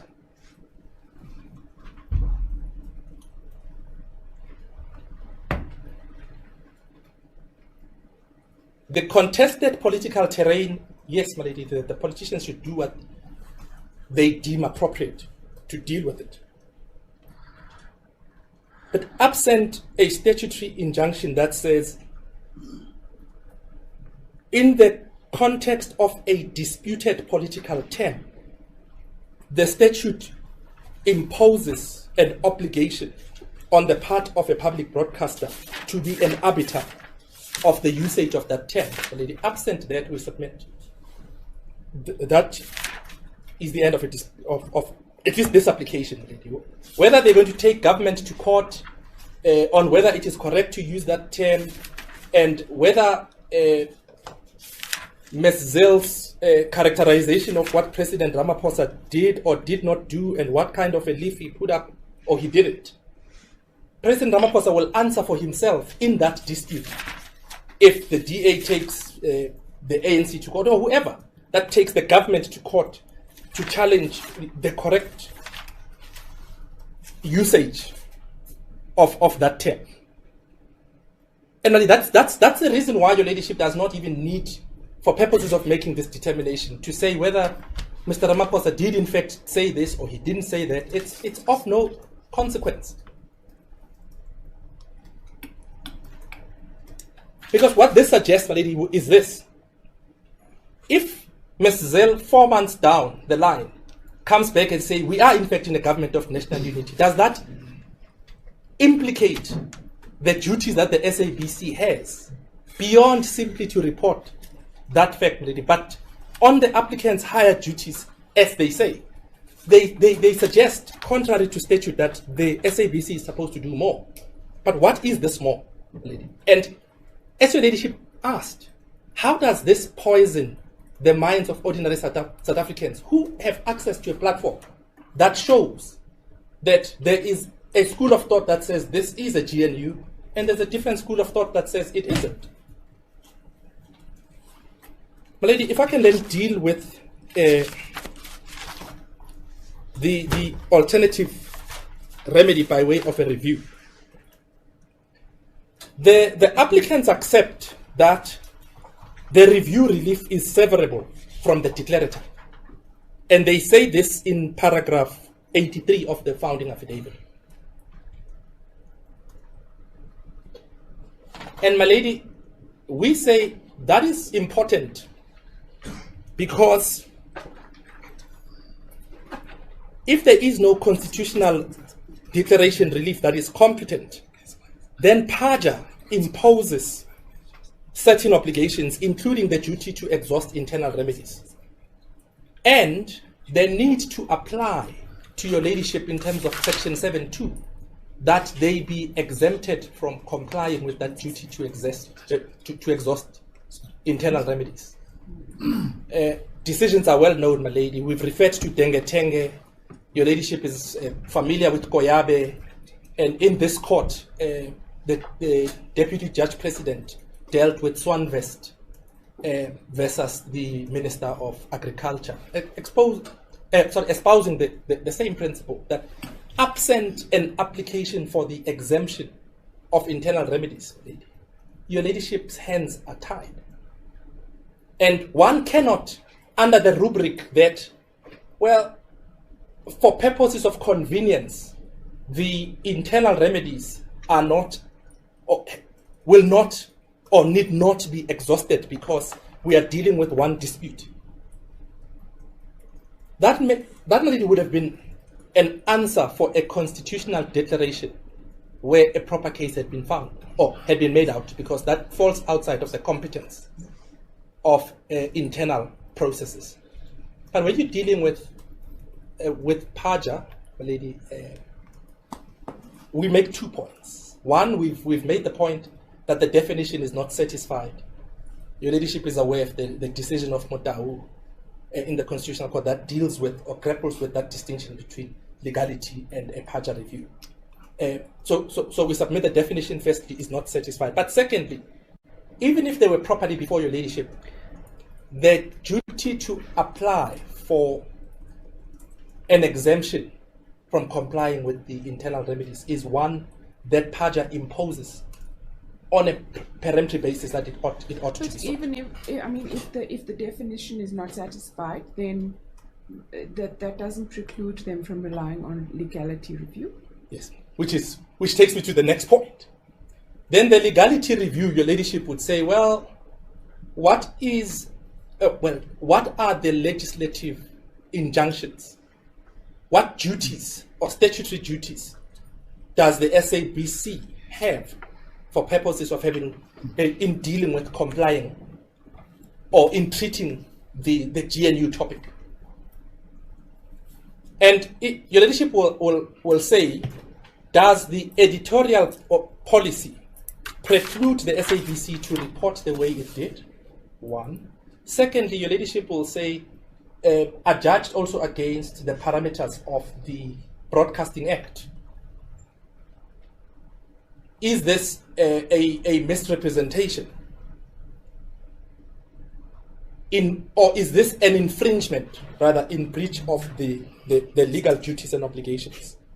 And my lady, once that is unavailable, because there is no showing that which of the particular statutes is being infringed. And my lady, we've raised the question of the invocation of the Constitution in the abstract without subjecting it to the facts. But if your ladyship, assuming your ladyship takes a benevolent interpretation that it is permissible to do so, when one gets to the Paja review, we've made the point that all that has happened is that there has been a citation or a recital of the Paja ground without engaging the facts to show how each of them fits within those. So, my lady, at the end, or in the final analysis, once there is compliance with statutory duties and the regulatory framework, it provides a full answer, because your ladyship then, in terms of the principle of even constitutional avoidance, there's no need to get there. Subsidiarity. Subsidiarity comes in, my lady, and it also answers the question of legality, and thus your ladyship does not need to get into that debate whether can one use Paja grounds and dress them up differently as a legality review, because that's Paja grounds were taken from the common law. The subsuming of those grounds, as it were, subsuming of the common law grounds into Paja, as your ladyship will recall. So that doesn't mean they have been removed from legality review. They're still there. Yes, but my lady, I was making a slightly different point. There is this debate in our courts, and there are various articles on whether can one properly take grounds that properly belong in Paja and dress them up as legality. I'm saying that debate does not even arise for your ladyship's consideration. Okay. And that's why I was saying we don't get that far, because here you have the identified and an acceptance that there is an editorial policy, there is an element of independence from the SABC, and that if the SABC says government calls itself this, doesn't infringe independence, if a year down the line this government calls itself the seventh administration, whatever they may choose that they want to call itself, that would still be, it would still accord with the principle of accuracy, principle of independence, and impartiality. So I was looking at that. My lady, unless there is anything else, we wish to address the question of costs. And when we deal with the question of costs, my lady, we refer to the fact that the courts recognize that the exceptions to BioWatch do not protect a party from being insulated against a cost order. Do the courts not also recognize that a party who chooses to file things overnight with no explanation whatsoever might well bear the financial disadvantage of the court's displeasure? My lady, let me answer that on two bases. The one is, one of two things could have happened, and which is where I started, my lady. I said, well, if we had come here on Tuesday and they said, well, this affidavit is late, we don't accept it, then you must apply for condonation, then my lady, that would have happened. But I could have said that. Including, it's yes. not about them. As I said to Mr. Mpofu, it's not only about what you say, it's also about what I say. Yes, it's my lady. about how you are treating the court. Yes, my lady, that was going to be the next point that I address. It's similar to the question of urgency, even if we were not here, as your ladyship said. Yes. So I'm quite cognizant of that fact, and I was going to address that next point. Then it would have triggered the duty to explain the default and what caused it, etc., etc. Does the duty to explain not exist already? My lady, in the urgent court, and I'm not saying there is a license to disregard courtesy to the court. I should not be held You've to. had this thing since the 12th of July. I got it last Thursday. My lady, unfortunately, the point that I was trying to make is if there had been any objection, and let me deal with it again, but on two bases. If there had been, keep quiet. so if there had been an objection, or at least we'd been alerted, whether by way of a Rule 30 or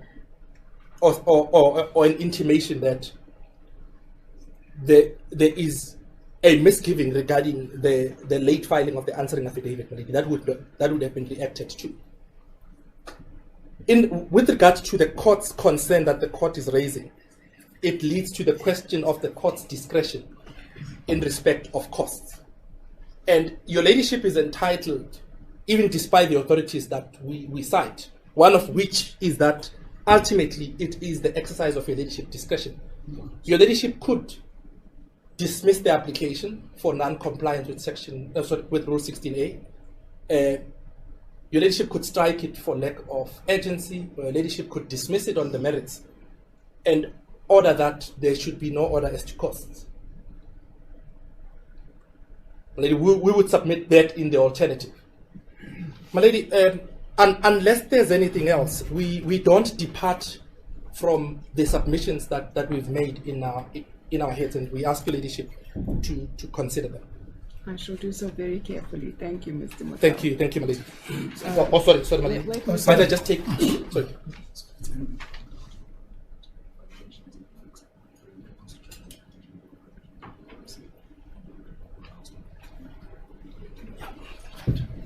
Thanks, my lady. Helpfully, I'm being reminded what FXI was about. If I can just give your ladyship the following three paragraphs. It's paragraph 90, paragraph 98, and paragraph 99 of FXI. Your ladyship will recall in FXI, the issue was the violation of the editorial policy, and there was also the issue of the violation of Section 10 of the Broadcasting Act. And your ladyship, Justice Klassen, found no constitutional violations in that case, even though FXI prevailed. Your ladyship will know the authority. Lady, unless there's anything else, those are submissions. Thank you. Mr. Mpofu, Thank you, the madam. court Yes. staff also need a bit of a break before we resume, so I'm going to ask you to be as short as you possibly can. I'm not going to cut you off, but please, just as short as you can. I don't know what your ladyship is asking for, a break or? No. Oh, okay. I'm saying before we resume for the Oh, next yeah, matter, yes. the court staff You needs a manage- break. Okay, so yes. No, and we're indebted to your ladyship and the staff for Yes. not taking even the tea break. No, my lady, there's not much really to say because the case has not been met. Let me just start quickly with the last points that Mr. Tau said. just on a lighter note, my lord, when he talks about FXI, the FXI case, you'll see at paragraph 6, my lady, that it says that this was about the complaint about the so-called blacklisting. And it says, however, the Chief Executive Officer of SABC, Advocate Mpofu, had simultaneously appointed a commission of inquiry to investigate these events. Now that makes 2 points. One is that the mere allegation that there was such a thing was enough to provoke that Advocate Mpofu to say there needs to be an inquiry into this because the public is being allegedly poisoned. But the other point is that I know very well about the FXI case. And the FXI case, my lady, has got nothing to do with the issues that Mr. Mutau is raising. Let me, if your ladyship stops me, then at least let me do so once when I've said this. There is no defense that has been presented to you, my lady, on the case that we have presented. Mr. Mutau no wonder he's leaving the room, my lady. I would if I was him at this point. But fortunately, he's got able genius. Mr. Mutau has answered a completely different point, a case. The case that Mr. Mutau is talking about talks about other, not what we have pleaded. It's about diversity, which is also an SABC standard, and balance, which is also an SABC standard. But that's not what we have pleaded here. If we were saying the SABC standing there at the door, and if you come in, they say, do you support the GNU or don't you? And if you don't, they turn you away. Then that's an issue about diversity. It means they're not allowing the plurality of views. That's not this case before you. This case has got nothing to do with plurality of views. We commend and we praise the SABC for that. Well done. This case is not about balanced views. We commend and praise them for that. Well done. This case is about the things that Mr. Mutau did not address, not the issues that he says are here. So, with the greatest respect, Mr. Mutau has said nothing about the case that we have pleaded that he was here to meet. But he's telling us about other nice stories, good luck stories of good hunting. Now, back to the case before you, because since it has not been addressed. It is not our case, my lady, that actually Mr. Mutau, I should employ him as a member of my team, because he makes the case even better than us. He says, does the SABC endorse one of the views? And he says, if the answer to that question is yes, then they must lose.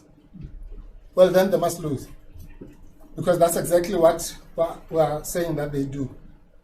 We're not saying that they don't allow other people to present the case. We're saying that as a referee, as an arbiter, they have sided with one of the two boxers or soccer players or whatever the referee is supposed to be refereed. That's the issue. It's exactly as coined by Mr. Mutau. He's very correct. So it's not it's not a question of whether Ms. Zille on Monday says they are in a GNU and then on Wednesday says they are not. The point is that the SABC cannot say, okay, we align ourselves with the Monday Zille, the one who says, but we don't align ourselves with the Wednesday Zille. That's the point. He's missing the point completely.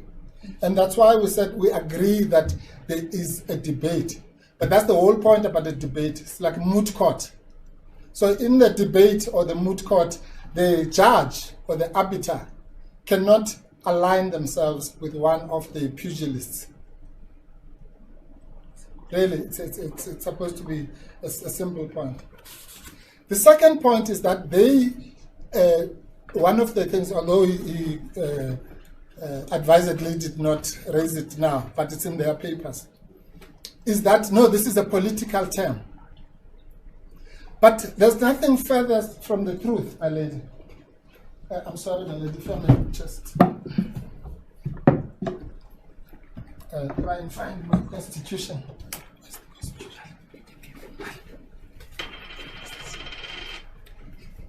Even in this one, my lady, from Mr. Mutau.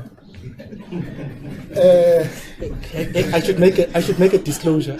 It was actually donated by someone who's presiding. Well, even better.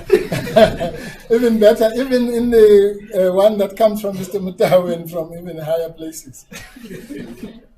My lady, if you go to Schedule 6, Annexure B of the Constitution, Mr. Mutau's Constitution, the heading is Government of National Unity, National Sphere. And then it goes to Annexure C, Government of National Unity, Provincial. Now, and he said, no, it's not a legal term. Well, it's a constitutional term, at least. Let's agree on that, because it's here in the Constitution. So Mr.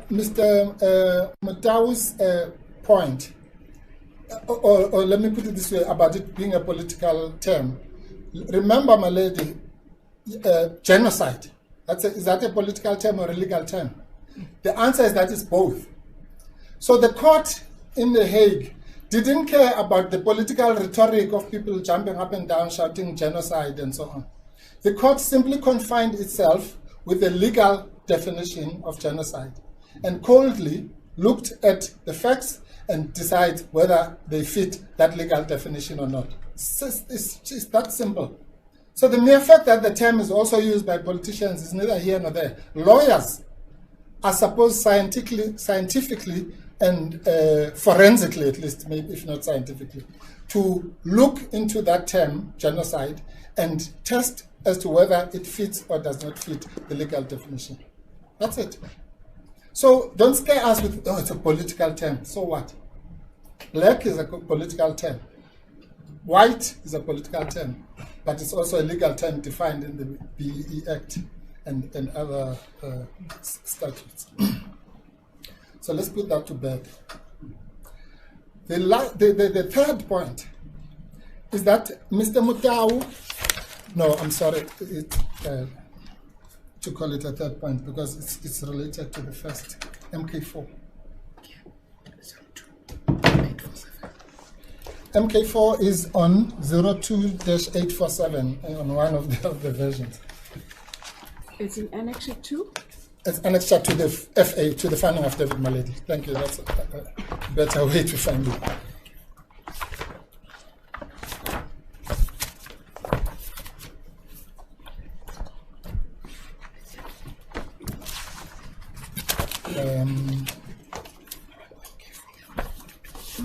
Maybe Mr. Moela can do his thing. No, it's fine. Has the leadership found it? I am getting there. Oh, I see what's happened. Annexure? MK4. It's actually MK4 and 5. They're both. Right, I'm there. You've got. Apparently, the internet has broken.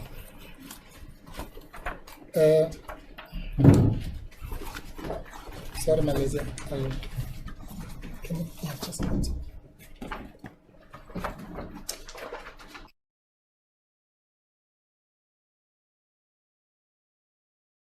Article by Lady by. I'll use one because we don't have time. Here's an article by Lady by Bulelani Philip. Document. And it says ministers to align with government of national unity.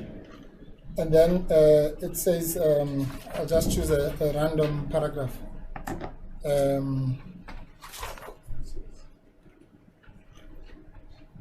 In the 7th Administration of Government of National Unity, no cabinet minister will go it alone, and so on and so on. And then here's the part where is not quoting now. She says the Forum of Directors of General is currently doing a policy review of all GNU political partners. And then in another paragraph, now that we are in the GNU, we all collectively agree, and the UDM, and so on and so on. And then... this is quoting what she says. This is all a summary of what no, she my lady, said. but I've just distinguished between where he's quoting and when he's not quoting, where he makes the suggestions himself. And 5. MK5, yeah? Currently, the GA is part of the Government of National Unity, with President Ramaphosa appointing its leader, John Steenhuisen, the new Minister of Agriculture. Yes. No one is being quoted there. Yes. Right?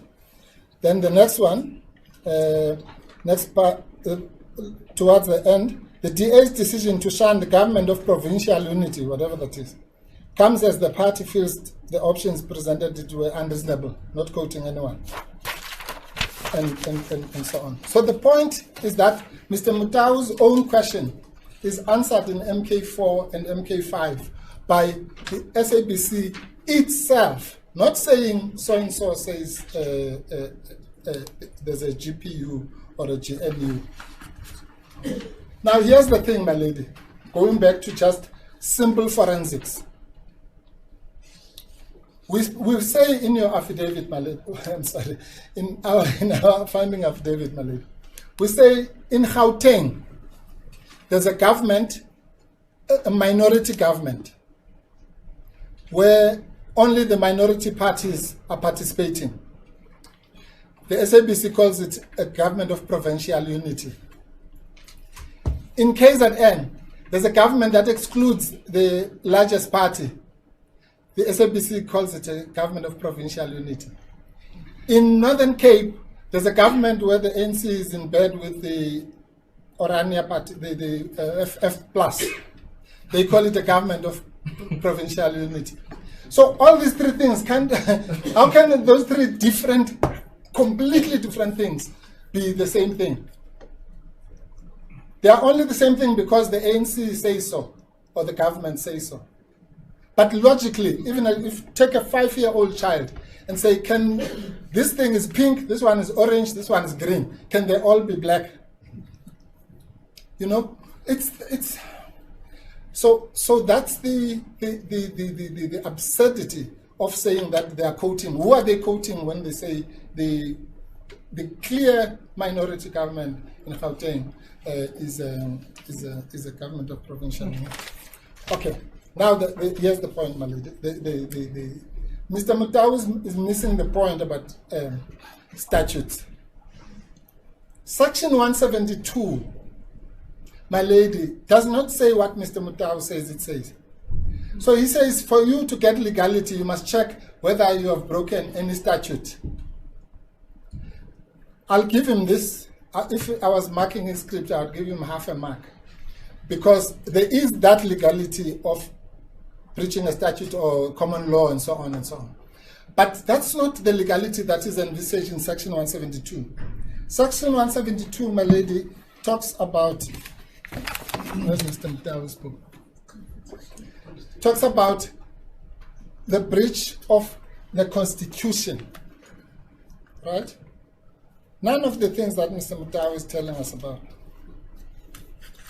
It says, when deciding a constitutional matter within its power, a court must declare that any law or conduct that is inconsistent with the Constitution, not with the statute or the common law. And that's what we are saying here, that the conduct is inconsistent with the Constitution. And Mr. Mutau's subsidiarity point is a non-point.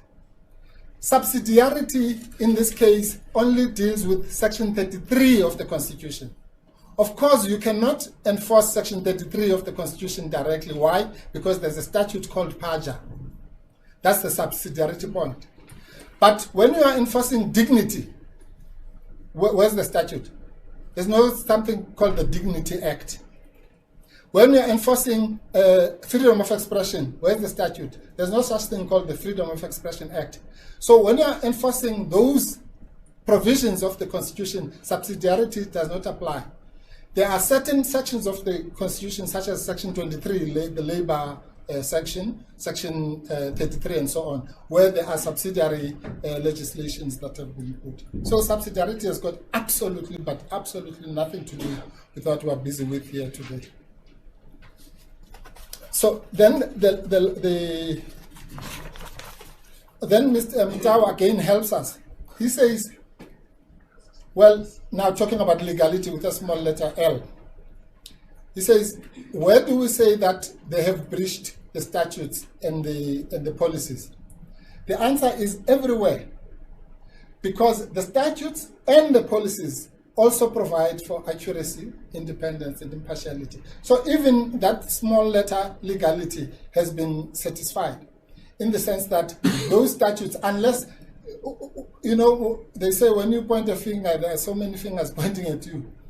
What Mr. Mutau cannot do is, without attacking the constitutionality of the ECA and the Broadcasting Act and the policies, he cannot then say that those things must not be satisfied.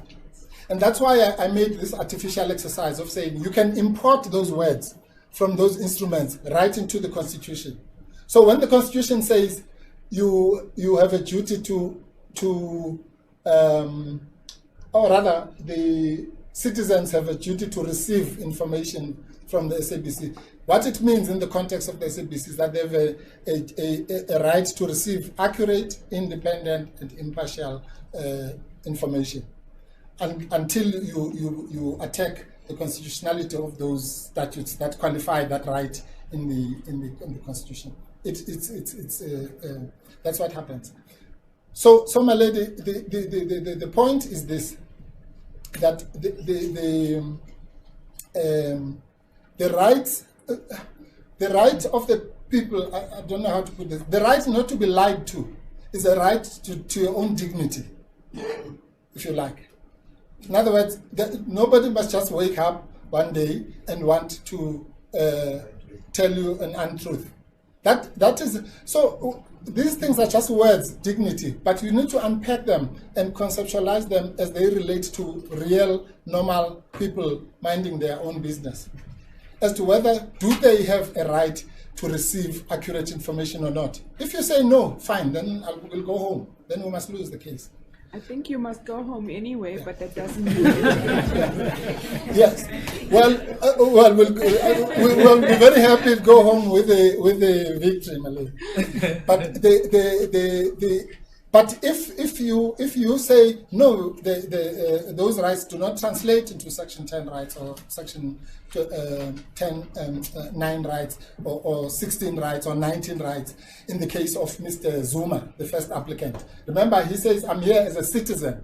Yes. And then the MK party says we're here as a political party. Now the political party, again, my lady, this is no trivial factor.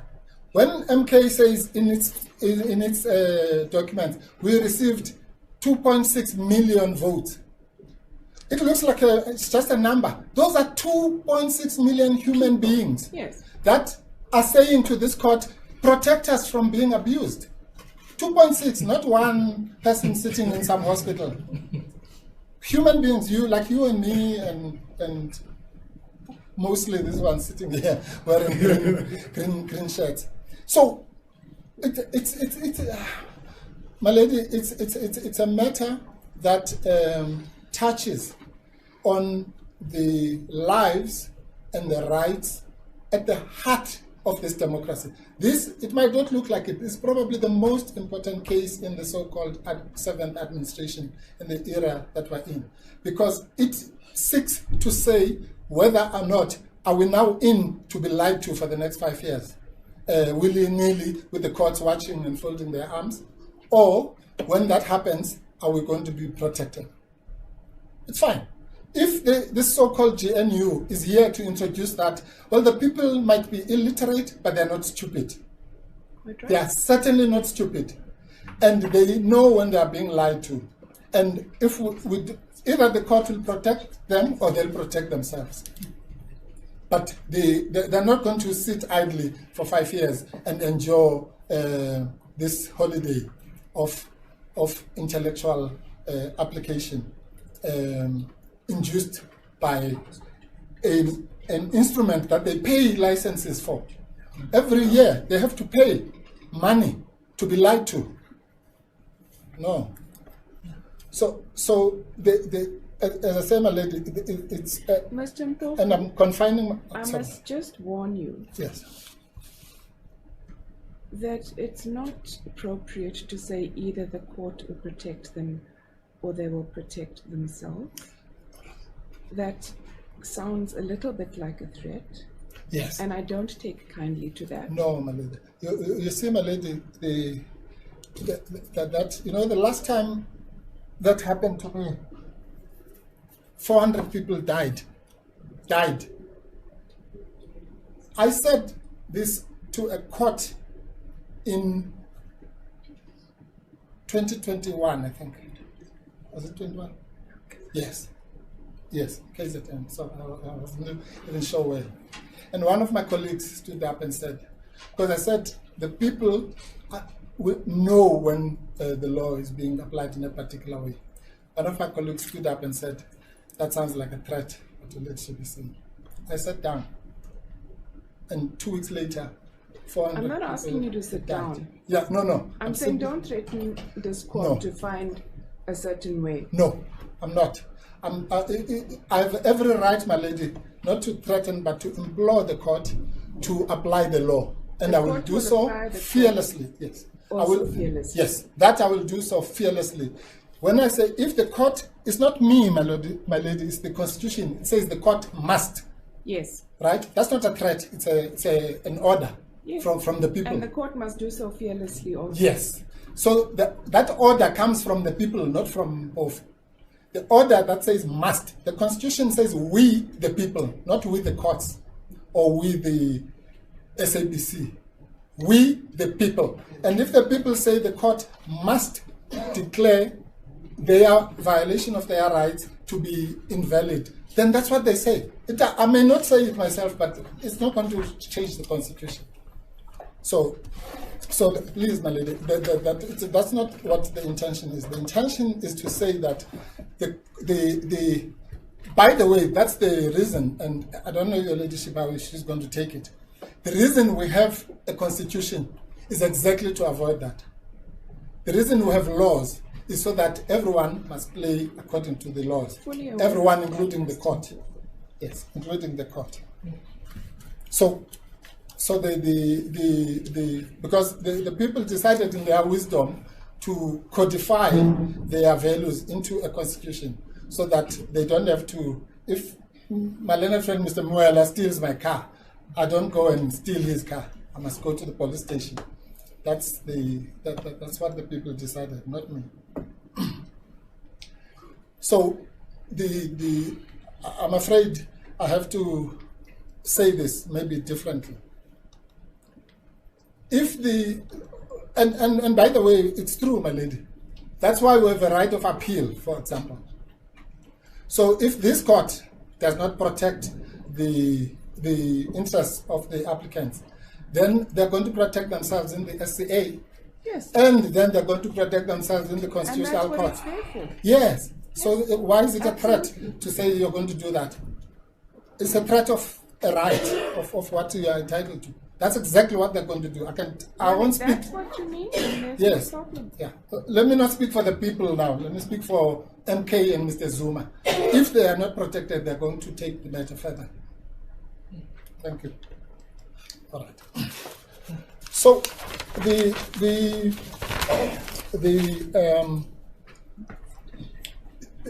last point, my lady, which is Mr. Mutau, when Mr. Mutau started. Mr. Mutau is, I don't know what to call him.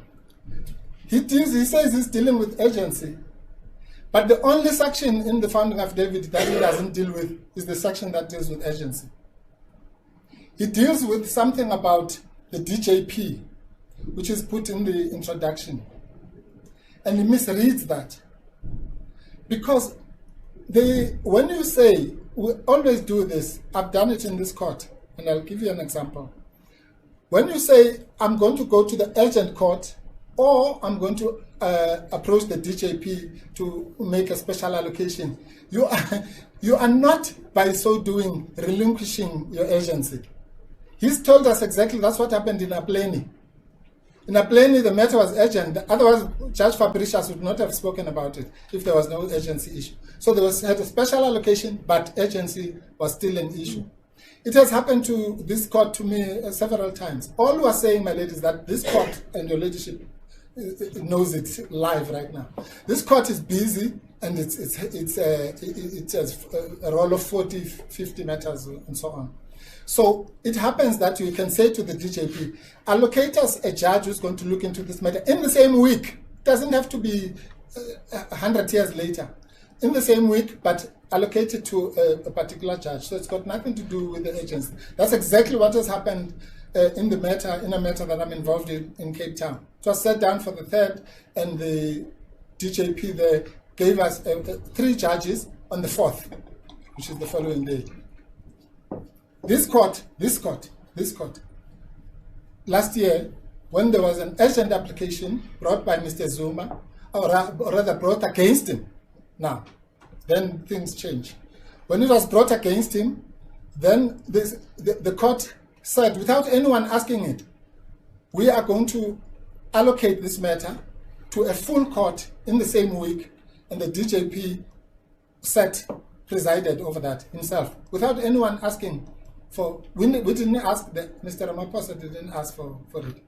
But the world had to come to an end, and we had to be given because one person could not stand in the dock. But when it's 60 million people, no, it's fine. It's you know. So Mr. Mutau is not allowed to carefully avoid the sections. That's why he didn't address what is under the section on agency, which is that this is a continuing wrong and an egregious one over so many people, because he's reading the wrong section and avoiding the section which has a big heading called urgency.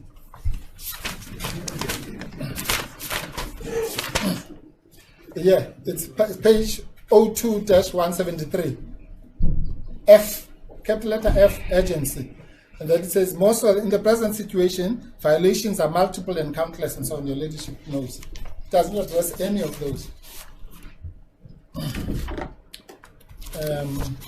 Sorry. Oh, yes. The so-called, the Rule 16A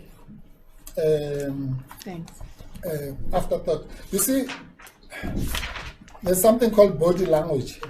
When the party just wants to grab every technicality around the world, then you must know then they don't have a case. So the leadership asked a pointed question. Did you raise this issue in your affidavit? No. Mr. Mutau was lecturing us about waiver and acceptance.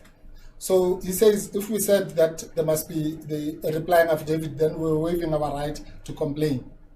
But it doesn't apply to them. So their failure to raise the 16A point in the papers so that audi alteram partem, we can deal with it in our reply, is not important. Well, that's not how the law should work. But in any event, Rule 16A or rather, non-compliance with Rule 16A is a technicality that is condonable. And here's what your sister, Justice Kitley, had to say about it. In the case of MSM versus MEC for Health, 2020-2, SA 567, at paragraph 13, she said, Rule 16A9 permits a court to condone non-compliance with a rule where this is in the interest of justice. In my view, a court should not likely condone the failure to comply with it. However, in this case, it seems to me that such condonation is justified. The plaintiff, like here, did not object to the amendment of the MEC's plea and so on and so on. Nor did the plaintiff raise non-compliance with Rule 16A, just like this respondent, at the start of the trial or even while the trial was running. By the time the issue was raised, all the evidence had been heard, as here, all the evidence had been exchanged, all the papers, because it was only raised yesterday. At least I saw it for the first time yesterday evening, midnight special. By the time the issue was raised, all the evidence had been heard, and all that remained was for argument to be presented, which was the situation last night. It was impossible for the MEC to comply with Rule 16A at that stage, which was the situation last night.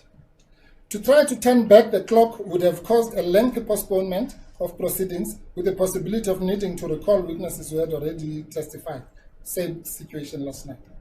The plaintiff did not seek such measures to be put in place, but relied instead on a technical objection, as here, to the fact that there was no compliance with the rule. In my view, it would not be in the interest of justice to uphold this technical objection and non-suit the MEC, and so on. And it is, in any event, in the interest of justice to condone the non-compliance with Rule 16A, and I hereby do. So, firstly, it's not raised, but even to the extent that it is raised, my lady, as a technicality, it is raised in such a way that a few hours before we come to court, we'll have no time to do anything about it. But here's the one, my lady, the killer. Mr. Mutau abuses this court for the last time, hopefully last night, by bringing a supplementary affidavit. In that supplementary affidavit, which came last night, he doesn't raise the 16A point. He raises Helen Zille and all sorts of things. When he now has another chance, the last chance which he has created himself illegally, but at least there's that chance to say, okay, by the way, there's also now this objection. No, it only surfaces in the heads of argument. And even subsequent to those heads of argument, it's not raised in the affidavit. Please, the courts really should not be abused to that extent. In any event, my lady, the ladyship is entitled to take judicial notice of the fact that this matter has been, everyone knows that the matter is happening. It has been, the ladyship has kindly permitted the public to have access to it as well. But that's because it's literally a technical point. There's no prejudice that the SABC can say it suffered by the non-compliance with Rule 16A in the Asian court in any event. Remember, Rule 16A says you must give 20 days and so on. Where's that 20 days in the context? From last night to now, there's no 20 days, there's not even 1 day. Sorry.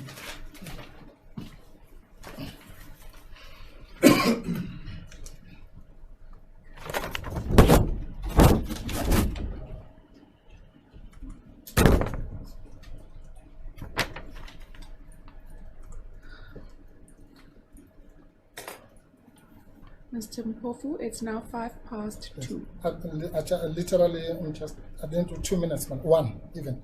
I'm just looking through my notes here.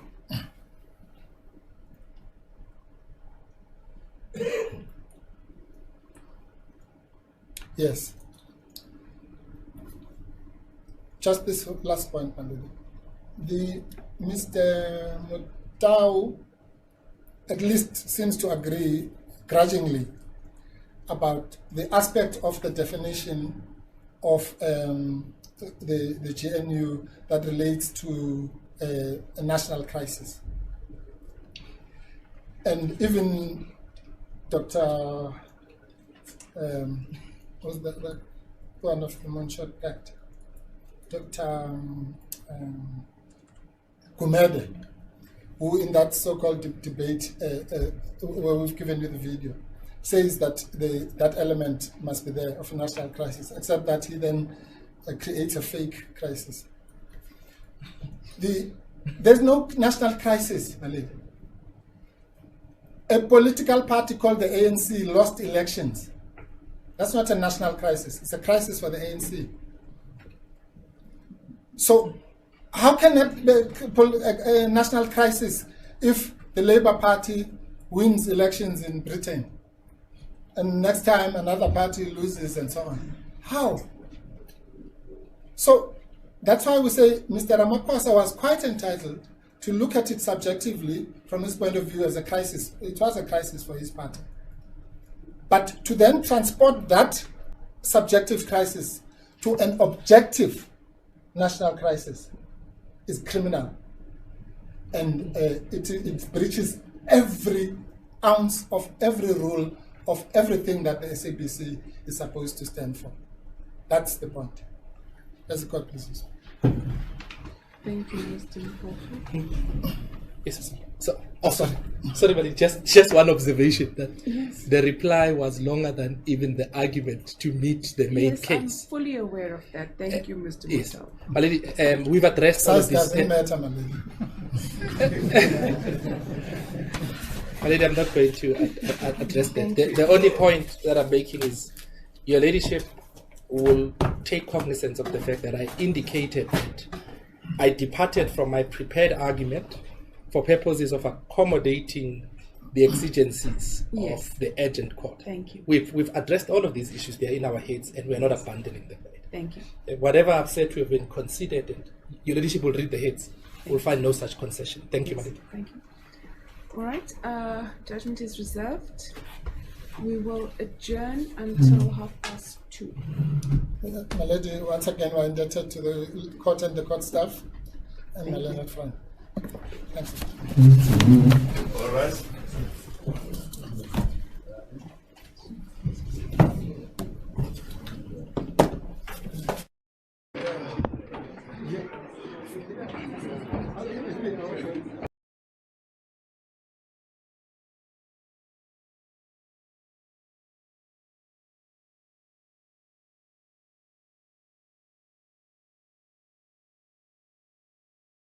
And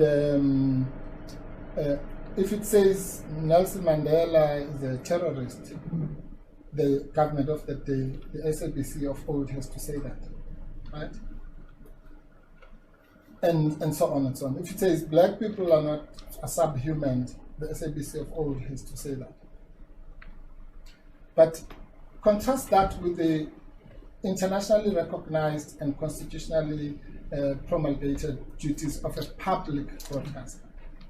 A public broadcaster cannot say, and I think the best example is what the first respondent said in some press conference, and he said, "No, this thing is just how did he put it? A white person's this and that and the other." I can't remember the emotive language that was used there. Now, a broadcaster could not have agreed with him in that way and mimic or parrot what that person is saying. Because if they do that, then they are breaching the rights of citizens. I'll make another example, an international example. There are people who refer to Israel as apartheid Israel. Whether that's true or false is not the point. But a public broadcaster cannot adopt that, however true it might be. Why? Because some people in the public might not think so, and those people are human beings too, and they must be serviced. Whereas if it was a mouthpiece of the government, then it would simply just adopt that terminology. And the same thing is happening here. The examples can be endless. But the legal point is simple. The legal point is simply that the constitutional duties